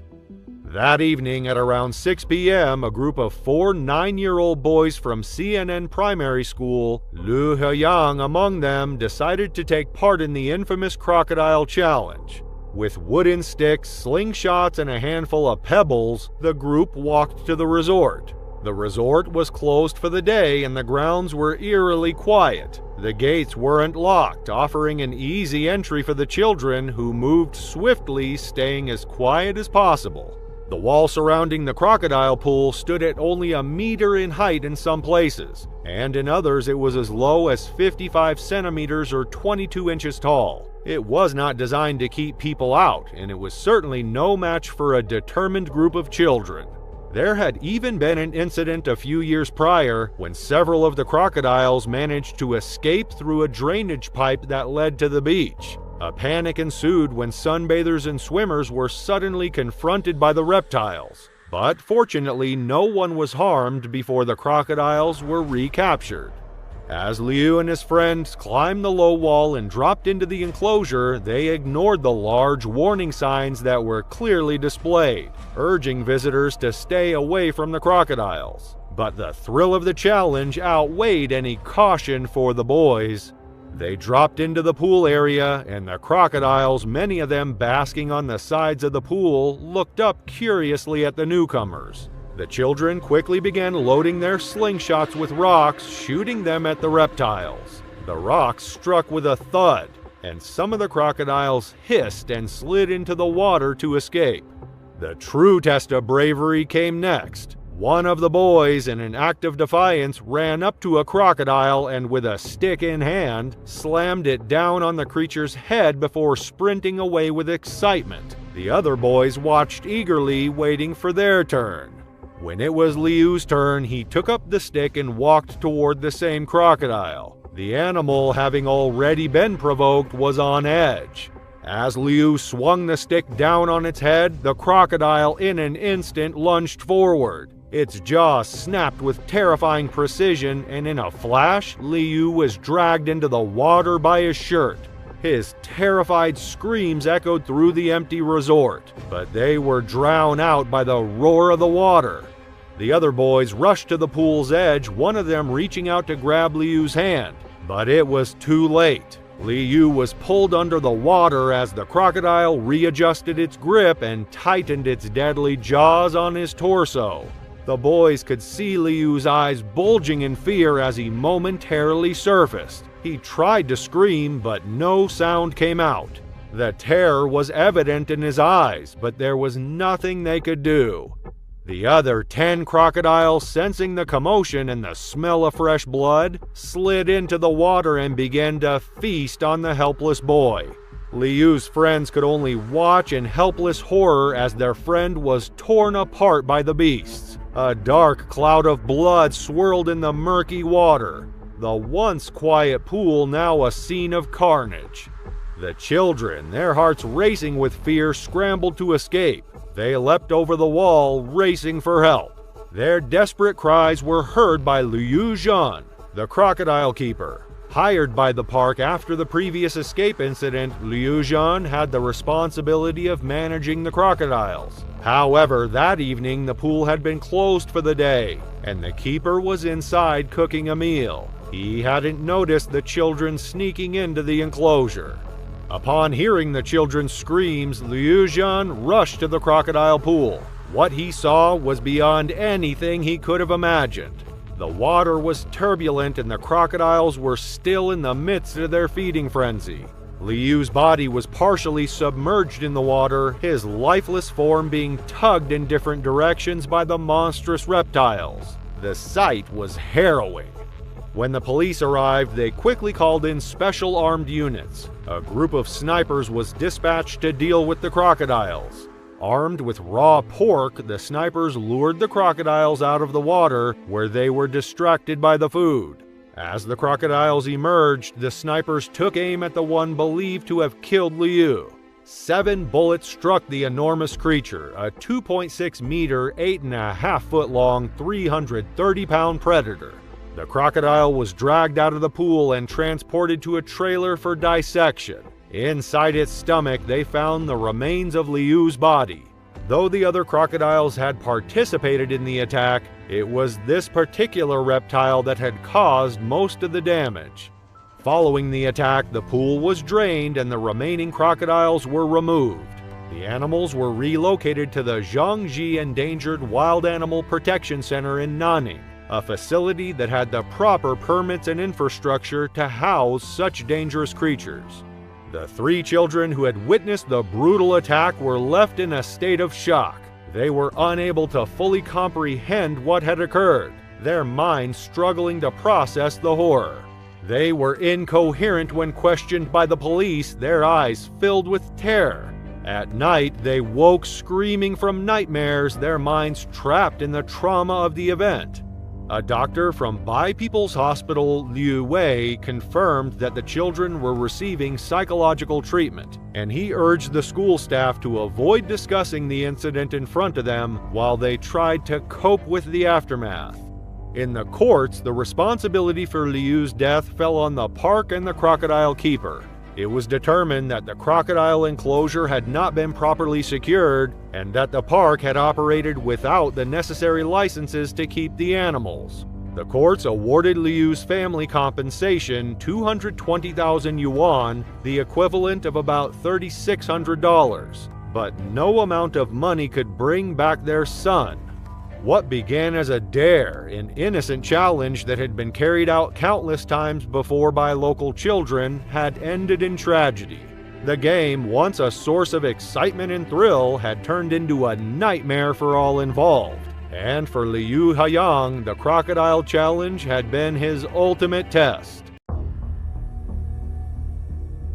July 16, 2016 was heavy and hot off the coast of Key West, Florida. The air sat thick over the ocean, turning the sea surface into a glassy mirror that reflected the moonlight in long, broken strips. A private catamaran floated quietly just beyond the reef line, anchored in a feeding channel known to local captains as a place to avoid after dark. Here, in the deeper cuts between sandbars and limestone shelves, the tides pushed baitfish through narrow passages, bringing larger predators with them.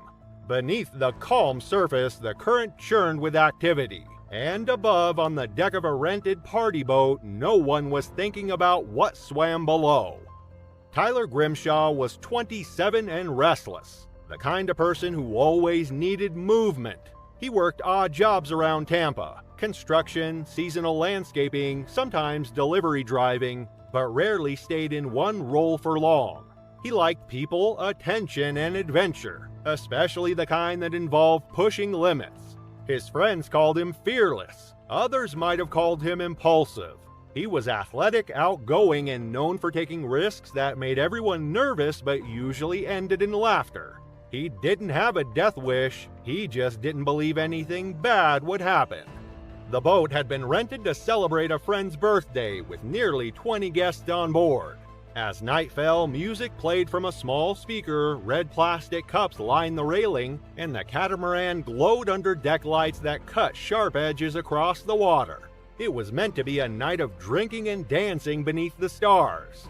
Most of the guests stayed close to the center of the boat, barefoot and relaxed, enjoying the breeze and the open air. Tyler, however, wasn't the type to stay on the sidelines. He'd been drinking heavily for hours, bouncing between groups, louder and more animated with each passing hour.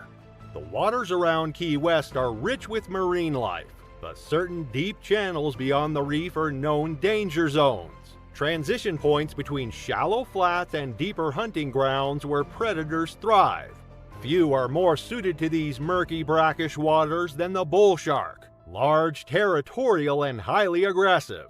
Unlike great whites or tiger sharks, bull sharks can tolerate fresh water and hunt with precision in low visibility. Measuring up to 11 feet and weighing over 500 pounds, they strike with over 1,300 pounds of bite force. Fast, relentless, and easily triggered by the splash and thrash of a human in the dark.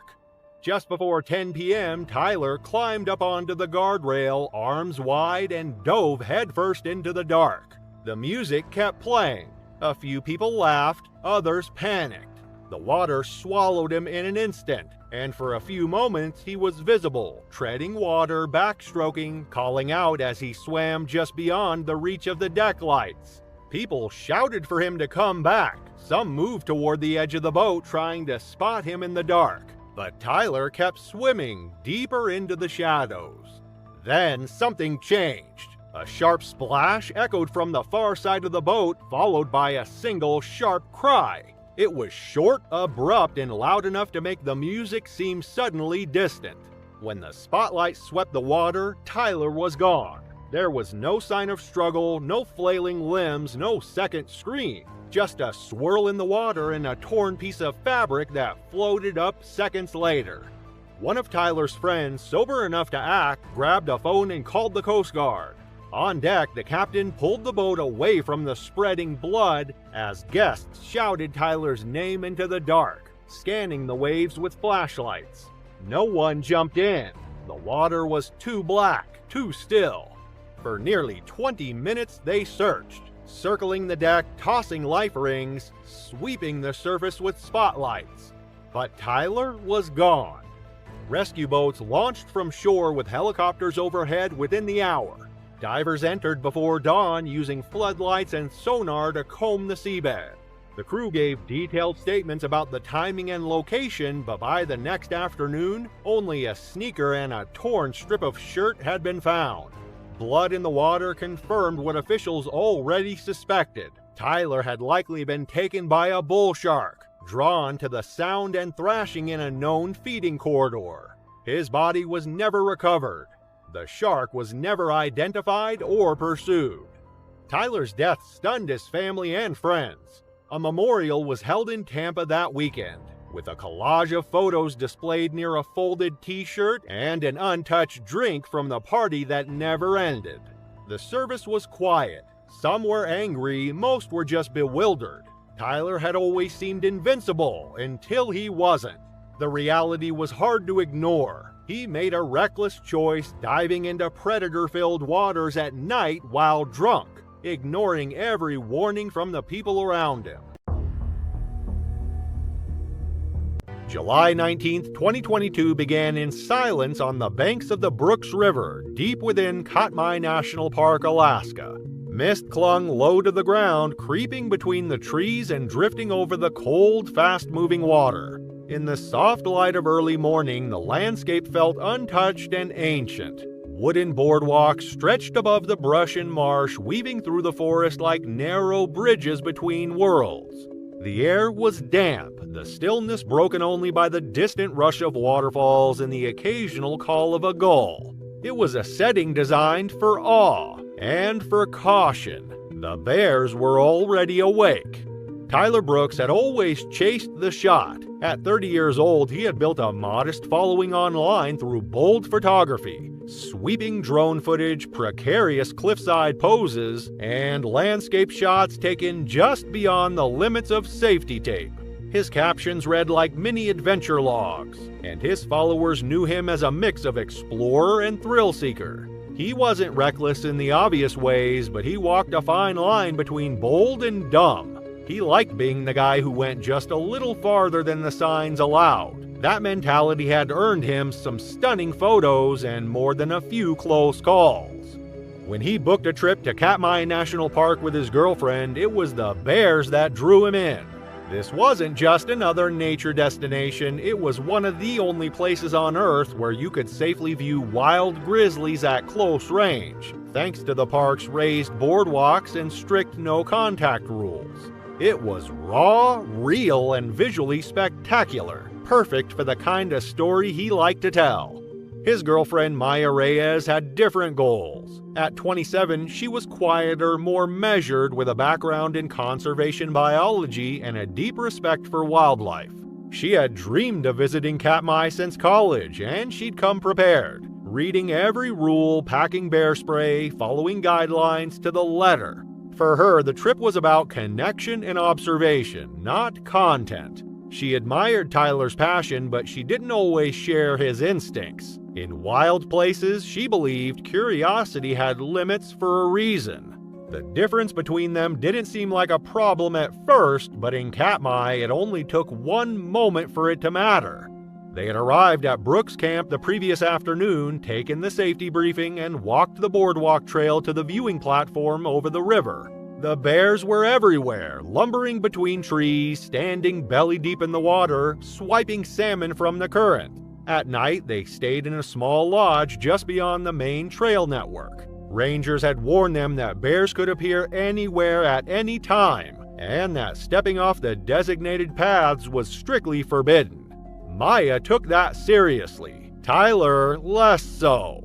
The next morning, just after sunrise, they set out early to photograph the mist rising off the river. The boardwalk was empty at that hour, the world still cloaked in fog. It was the kind of atmosphere Tyler loved.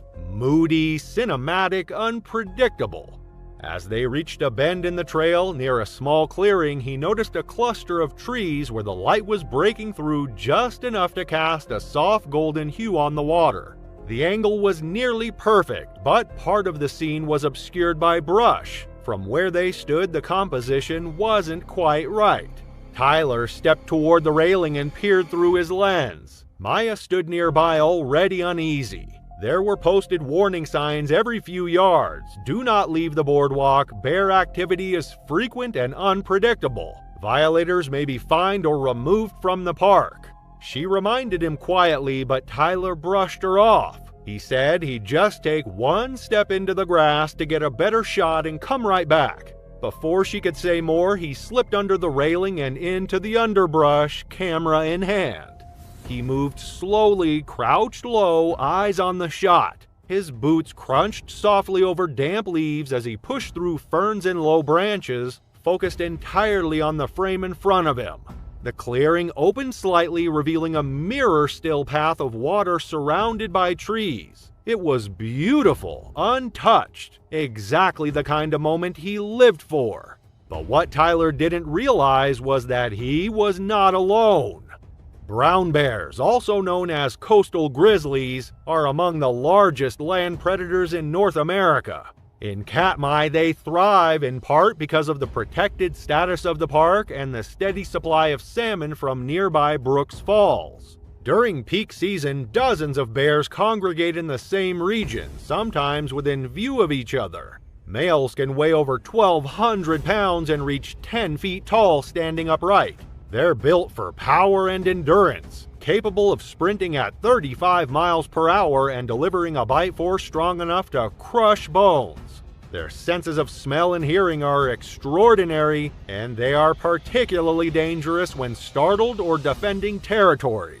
Despite this, bear attacks in Katmai are extremely rare. That's because the park's infrastructure, boardwalks, signage, ranger patrols, is built around minimizing surprise encounters.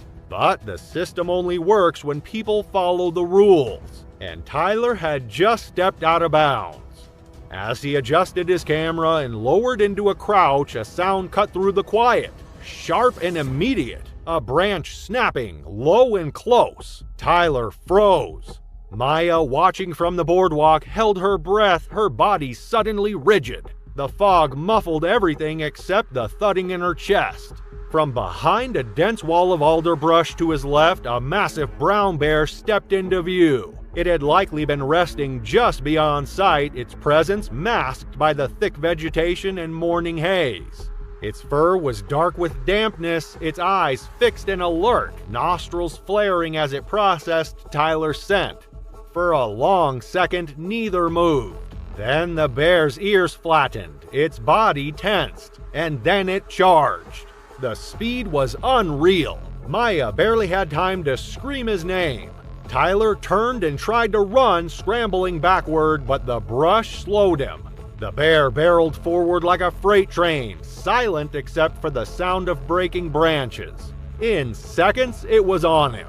It struck him from behind with its full weight, knocking him flat into the dirt. The impact alone fractured his ribs.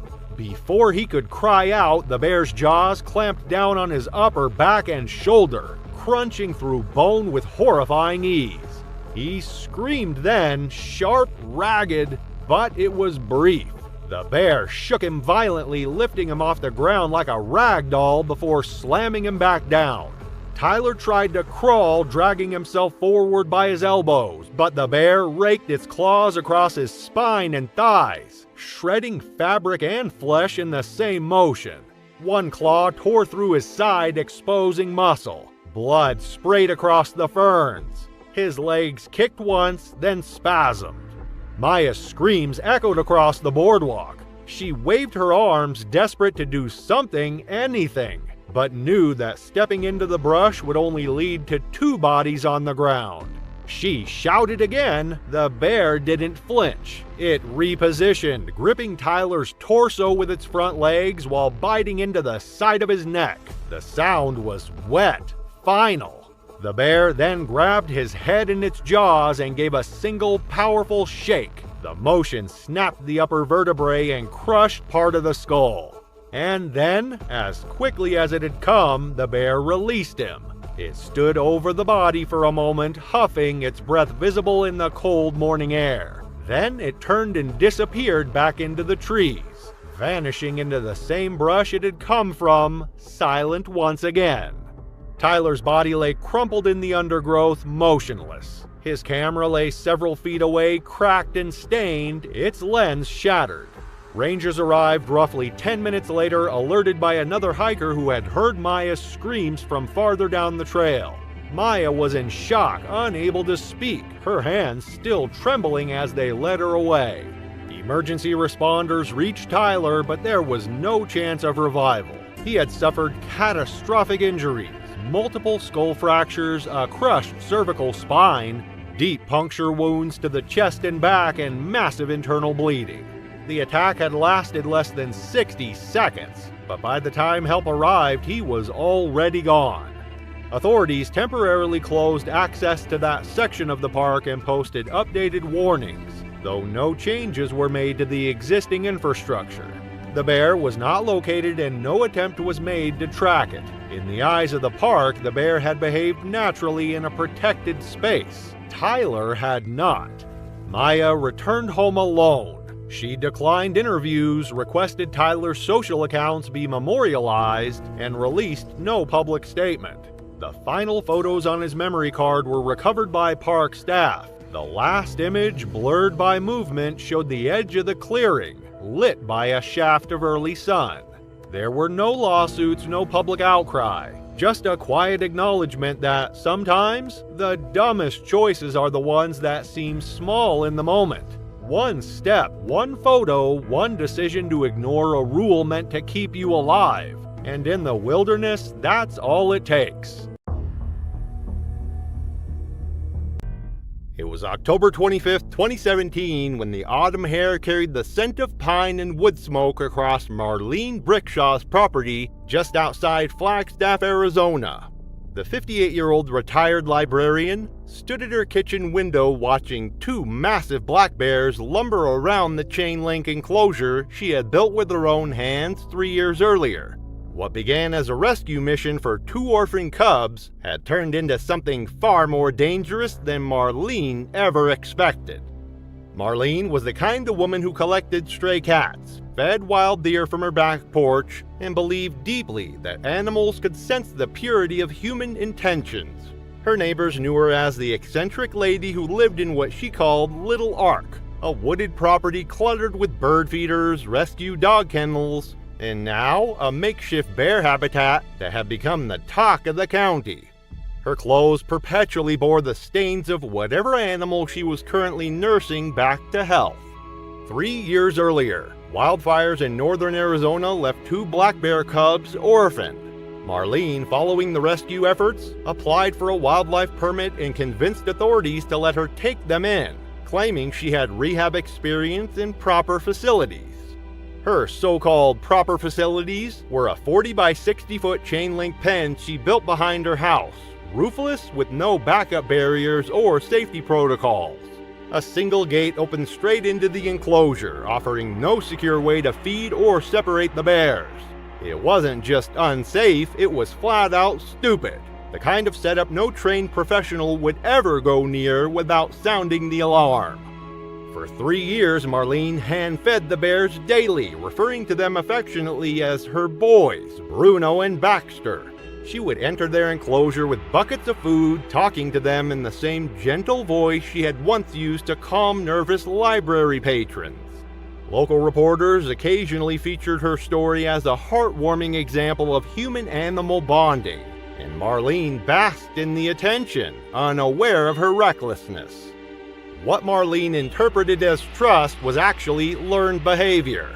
The bears associated her presence with food, nothing more. As the cubs grew into 300-pound adults, neighbors began expressing concern about the increasingly inadequate enclosure and Marlene's casual approach to safety. The bears had been spotted standing on their hind legs against the fence, their massive paws easily reaching over the top of the chain-link barrier. Black bears can range in color from cinnamon to black, with adult males reaching up to 600 pounds. Their 4-inch claws and 800 psi bite force make them capable of crushing bone and tearing flesh.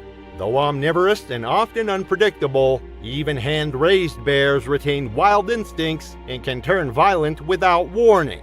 Having one in your property leaves no room for stupidity. By fall 2017, one of the bears, Bruno, the larger of the two, had begun showing signs of food aggression, particularly when meals were delayed or when Marlene approached with smaller portions than expected. Bears in captivity often develop resource guarding behaviors, especially when their feeding schedule becomes irregular. That October afternoon, Marlene was running nearly 2 hours late for feeding, delayed by a call from her sister. She loaded a tray with leftover lasagna, rolls, and fruit, then headed toward the pen. Security footage showed her carrying the food in both hands as she approached the enclosure. She wore no protective gear, no gloves, no face shield, nothing to shield her. The enclosure lacked a drop cage or buffer gate for safe feeding. It was just Marlene, a tray of food, and two restless 300-pound bears. As she stepped inside, whistling her usual greeting, Bruno was already pacing near the gate. His body language, tense movements, fixated stare on the food, ears flattened, was a clear warning. These were textbook signs of a bear gearing up to dominate a meal.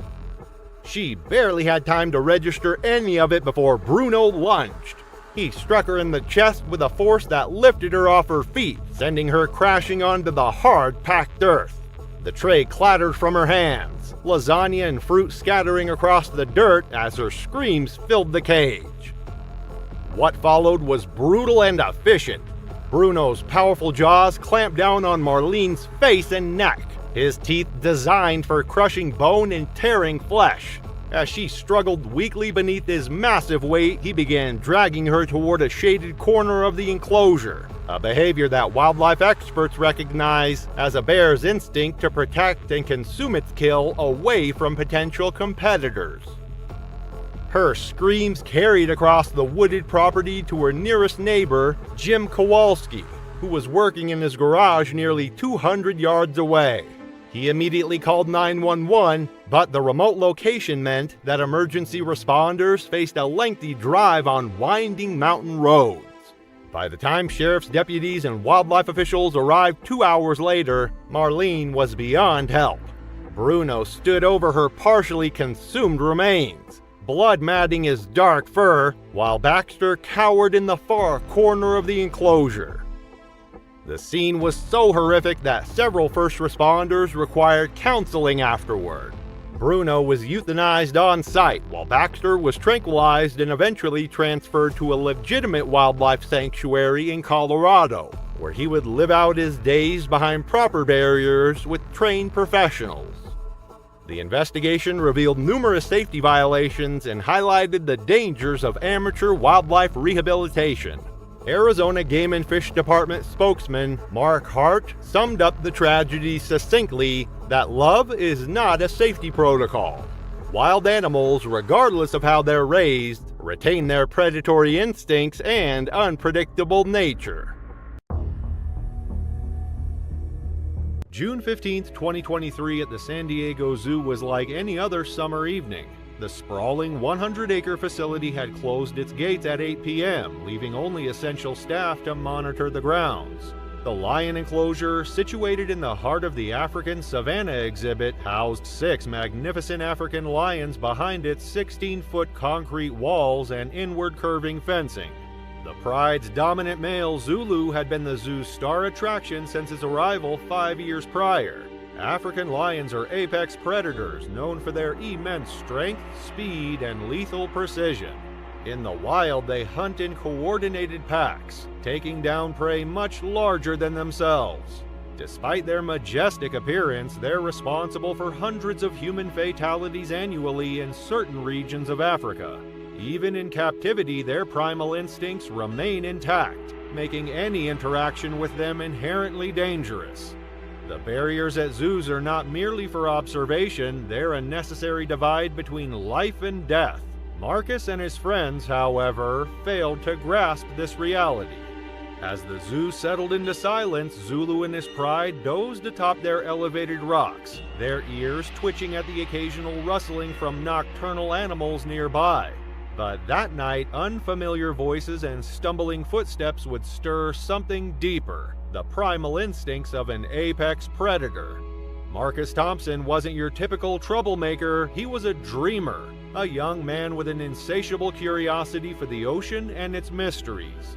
A junior at San Diego State University studying marine biology, he maintained a 3.8 GPA and worked part-time at the local aquarium, where he loved teaching children about marine ecosystems. His mother, a single parent, had sacrificed everything to put him through college, and Marcus carried the weight of her dreams alongside his own. Beyond academics, Marcus had a passion for adventure. He was the type to surf at sunrise, hike treacherous trails, and dive into freezing waters just for the thrill.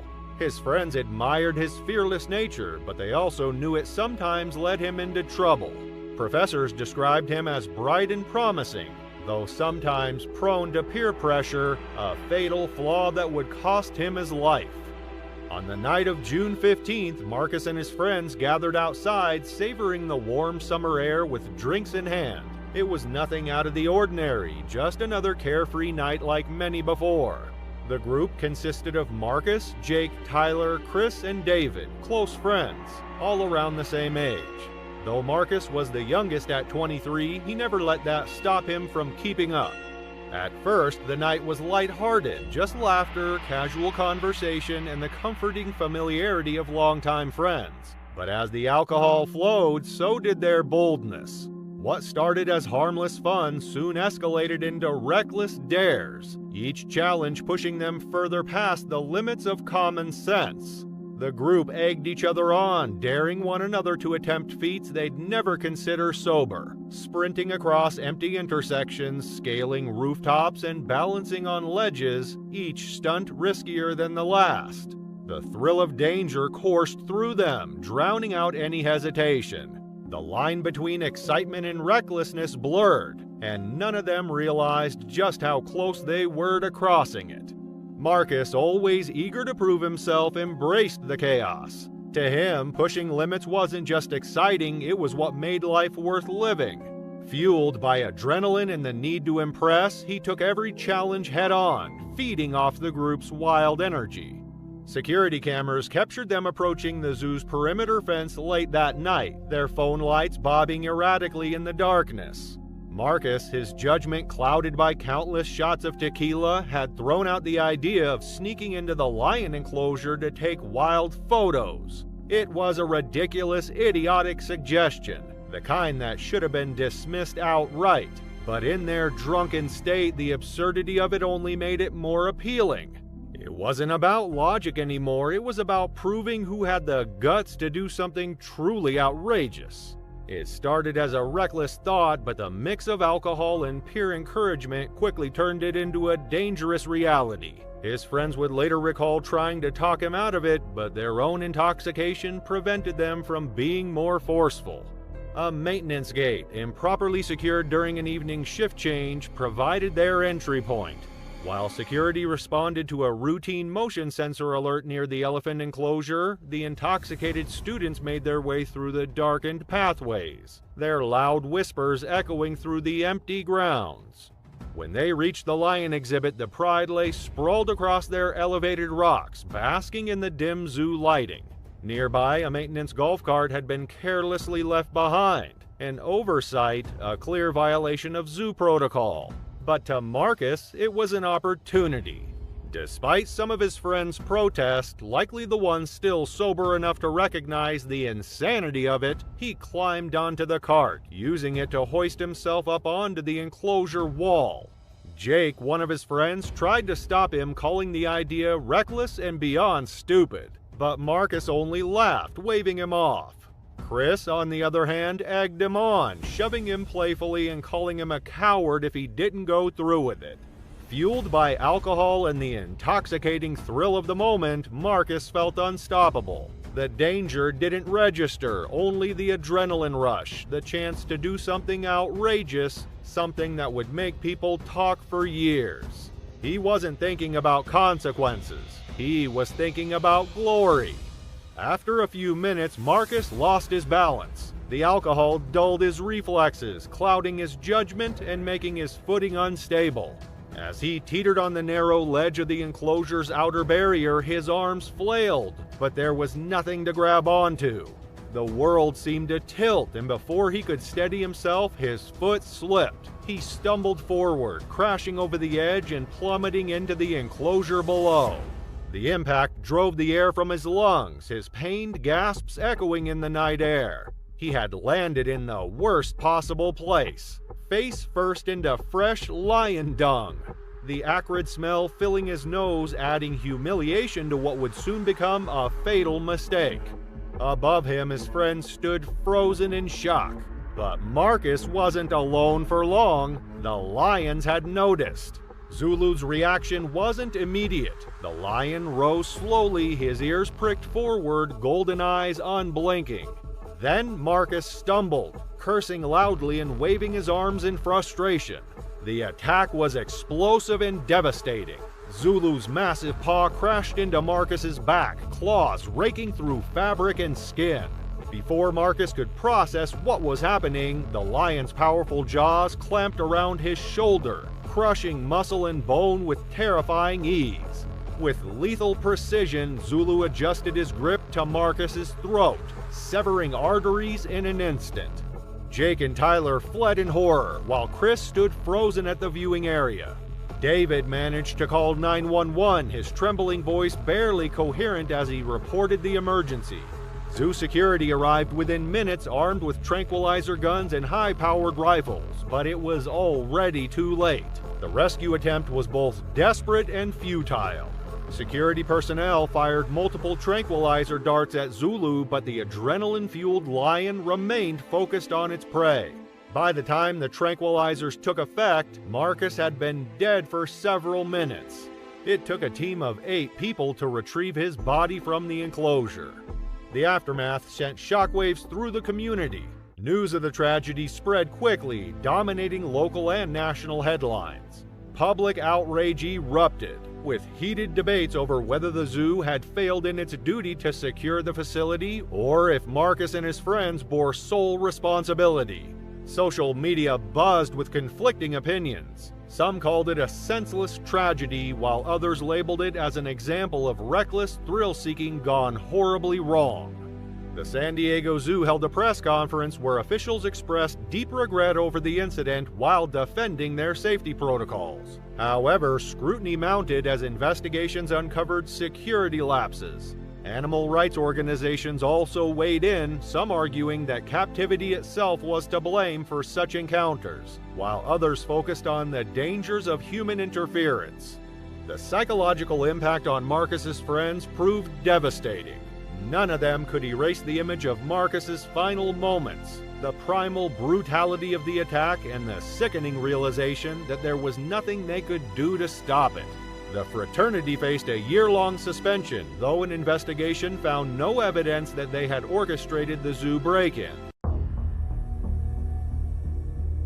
March 14, 2015 was clear and windless along the rugged coastline of Duker Point, just south of Cape Town.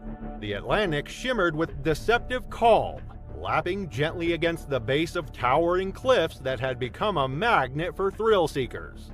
The waves slapped rhythmically against the rocks, birds wheeled overhead, and on top of the cliff a group of university students stood barefoot in the sun, daring each other toward the edge. They weren't tourists, they were locals.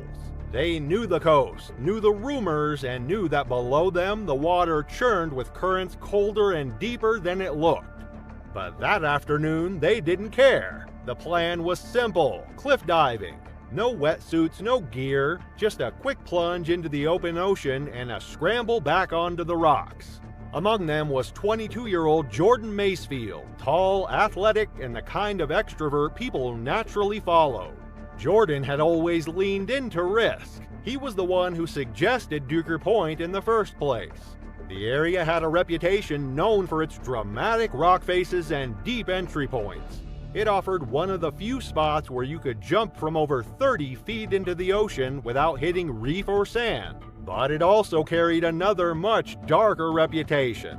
The nearby rocks were home to a seal colony, dozens of slick barking bodies that sunbathed on the shoreline and slipped like shadows into the water. And where there are seals in the Cape, there are great white sharks.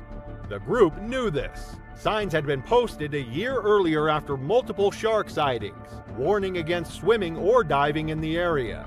Local rangers had updated the advisory list just 2 days before, noting increased predatory activity in the shallows. But by the time Jordan and his friends arrived that morning, the surf was low, the cliffs were dry, and the temptation was stronger than the caution. One by one, the group began to jump. Jordan was last. He raised his arms, shouted something no one quite heard, and hurled himself off the ledge. He hit the water cleanly and surfaced a moment later, grinning and throwing his fist in the air. The others cheered from above. But then, without warning, something massive surged from below. There was no splash, no warning fin, just a violent jolt that pulled Jordan backward under the surface as if a rope had been yanked from the deep. A few seconds passed, then the water near the jump site turned red. Great white sharks are deeply woven into the marine ecosystem of South Africa's Western Cape. Duker Point, just south of Cape Town, lies along the edge of what's known as the Shark Alley Corridor, where cold Benguela currents meet rich breeding grounds for seals, tuna, and other prey. Here, great whites don't migrate through, they stay. Scientists have tracked the same individuals returning year after year, using coastal shelves and sea colonies as ambush points. Their hunting relies on stealth. They strike upward, fast and silent, using the contrast of sunlight on the surface to target silhouettes. In areas like this, where rocky outcrops host hundreds of seals, and human activity overlaps with feeding zones, a splash in the wrong place can look exactly like a kill trigger. Jordan had leapt into the center of their territory. At first, the group thought it was a prank. Jordan was known for stunts, and the sudden disappearance looked staged.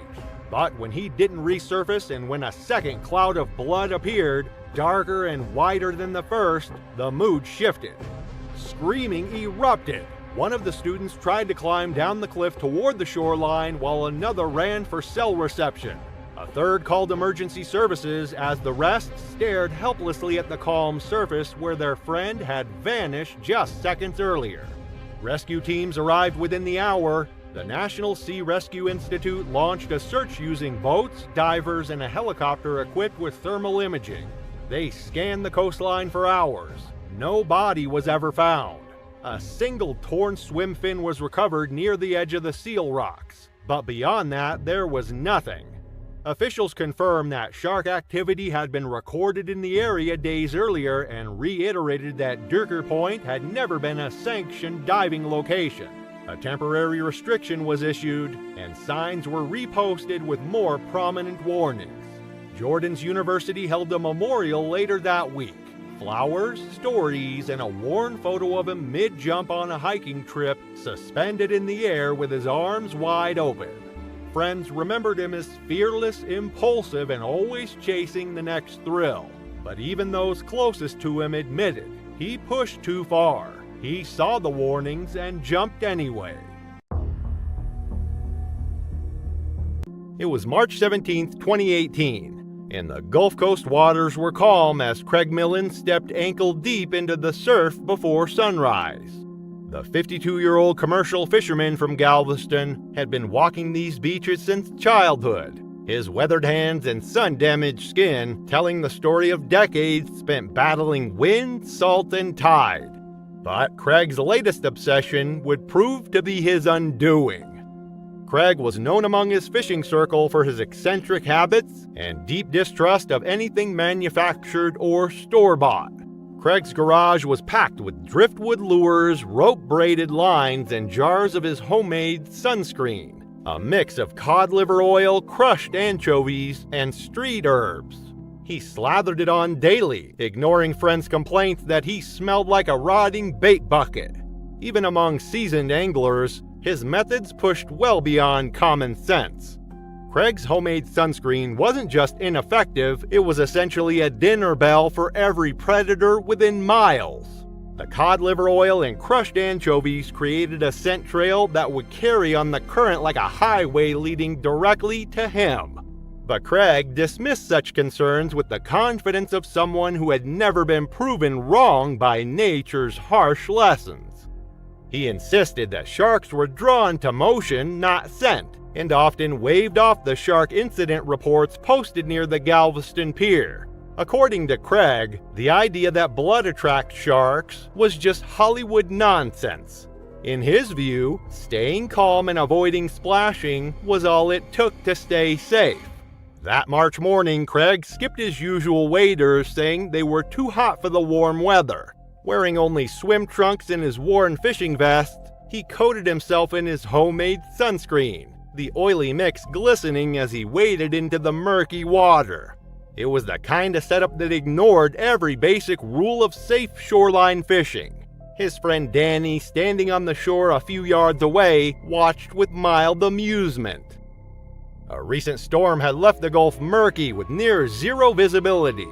What Craig didn't see and what biologists had been tracking was a group of 4 to 6 foot juvenile bull sharks prowling the shallows, drawn by the disoriented prey stirred up by the rough surf. Bull sharks are among the world's most dangerous, second only to great whites in human attacks. They can reach 11 feet, weigh over 500 pounds, and deliver a bite force of 1,300 psi. Able to thrive in both salt and fresh water, they often hunt in shallow areas where people swim, and their powerful sense of smell lets them detect blood at 1 part per billion. Texas Parks and Wildlife had issued advisories about increased shark activity, but Craig rarely paid attention to official warnings. He preferred to trust his own experience and instincts, which would be his undoing. As Craig waded waist-deep into the chocolate-colored surf, his scent trail spread like an invisible cloud through the water. The combination of fish oils and organic compounds created an olfactory beacon that registered immediately on the sensitive chemoreceptors of every predator in the area. To a bull shark, Craig didn't smell like a human. He smelled like prey in distress, wounded and vulnerable. Within minutes of casting his first line, it happened. Danny saw Craig jerk violently to one side, then scream, a sharp guttural sound that shattered the calm. A 5-foot bull shark had struck from below, ramming Craig's left thigh and clamping down with a suddenness that stunned even Danny, who stood frozen at the waterline. Craig thrashed and tried to retreat, but the shark held fast. Bull sharks don't nibble, they grip, twist, and tear. As it shook its body, flesh and blood fanned out in the waves. Craig screamed again, then fell forward, struggling to stay upright. Danny ran toward the water but stopped short, helpless. The water around Craig had turned red. In under 30 seconds, it was over. The shark let go and vanished. Craig collapsed sideways into the surf, his face twisted in agony, blood pouring from a gaping wound where the femoral artery had been torn open. What Danny had first mistaken for just another misstep in the water had unfolded into something far worse than he was prepared to witness. 2 off-duty lifeguards, brothers who had been jogging along the shoreline, sprinted into the water without hesitation. They dragged Craig's limp form onto the sand, his left leg mangled and bleeding profusely. One brother applied pressure to the wound while the other called 911, but both could see that Craig was fading fast. Emergency crews arrived within 8 minutes, but Craig had already lost too much blood.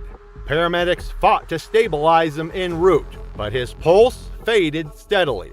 He was pronounced dead at the hospital, never regaining consciousness. The investigation made clear what had gone wrong. Craig's open tackle box was found in the surf, unused shrimp bait still inside, showing he hadn't been chumming or doing anything that typically attracts sharks. But the fish oil coating his body told a different story.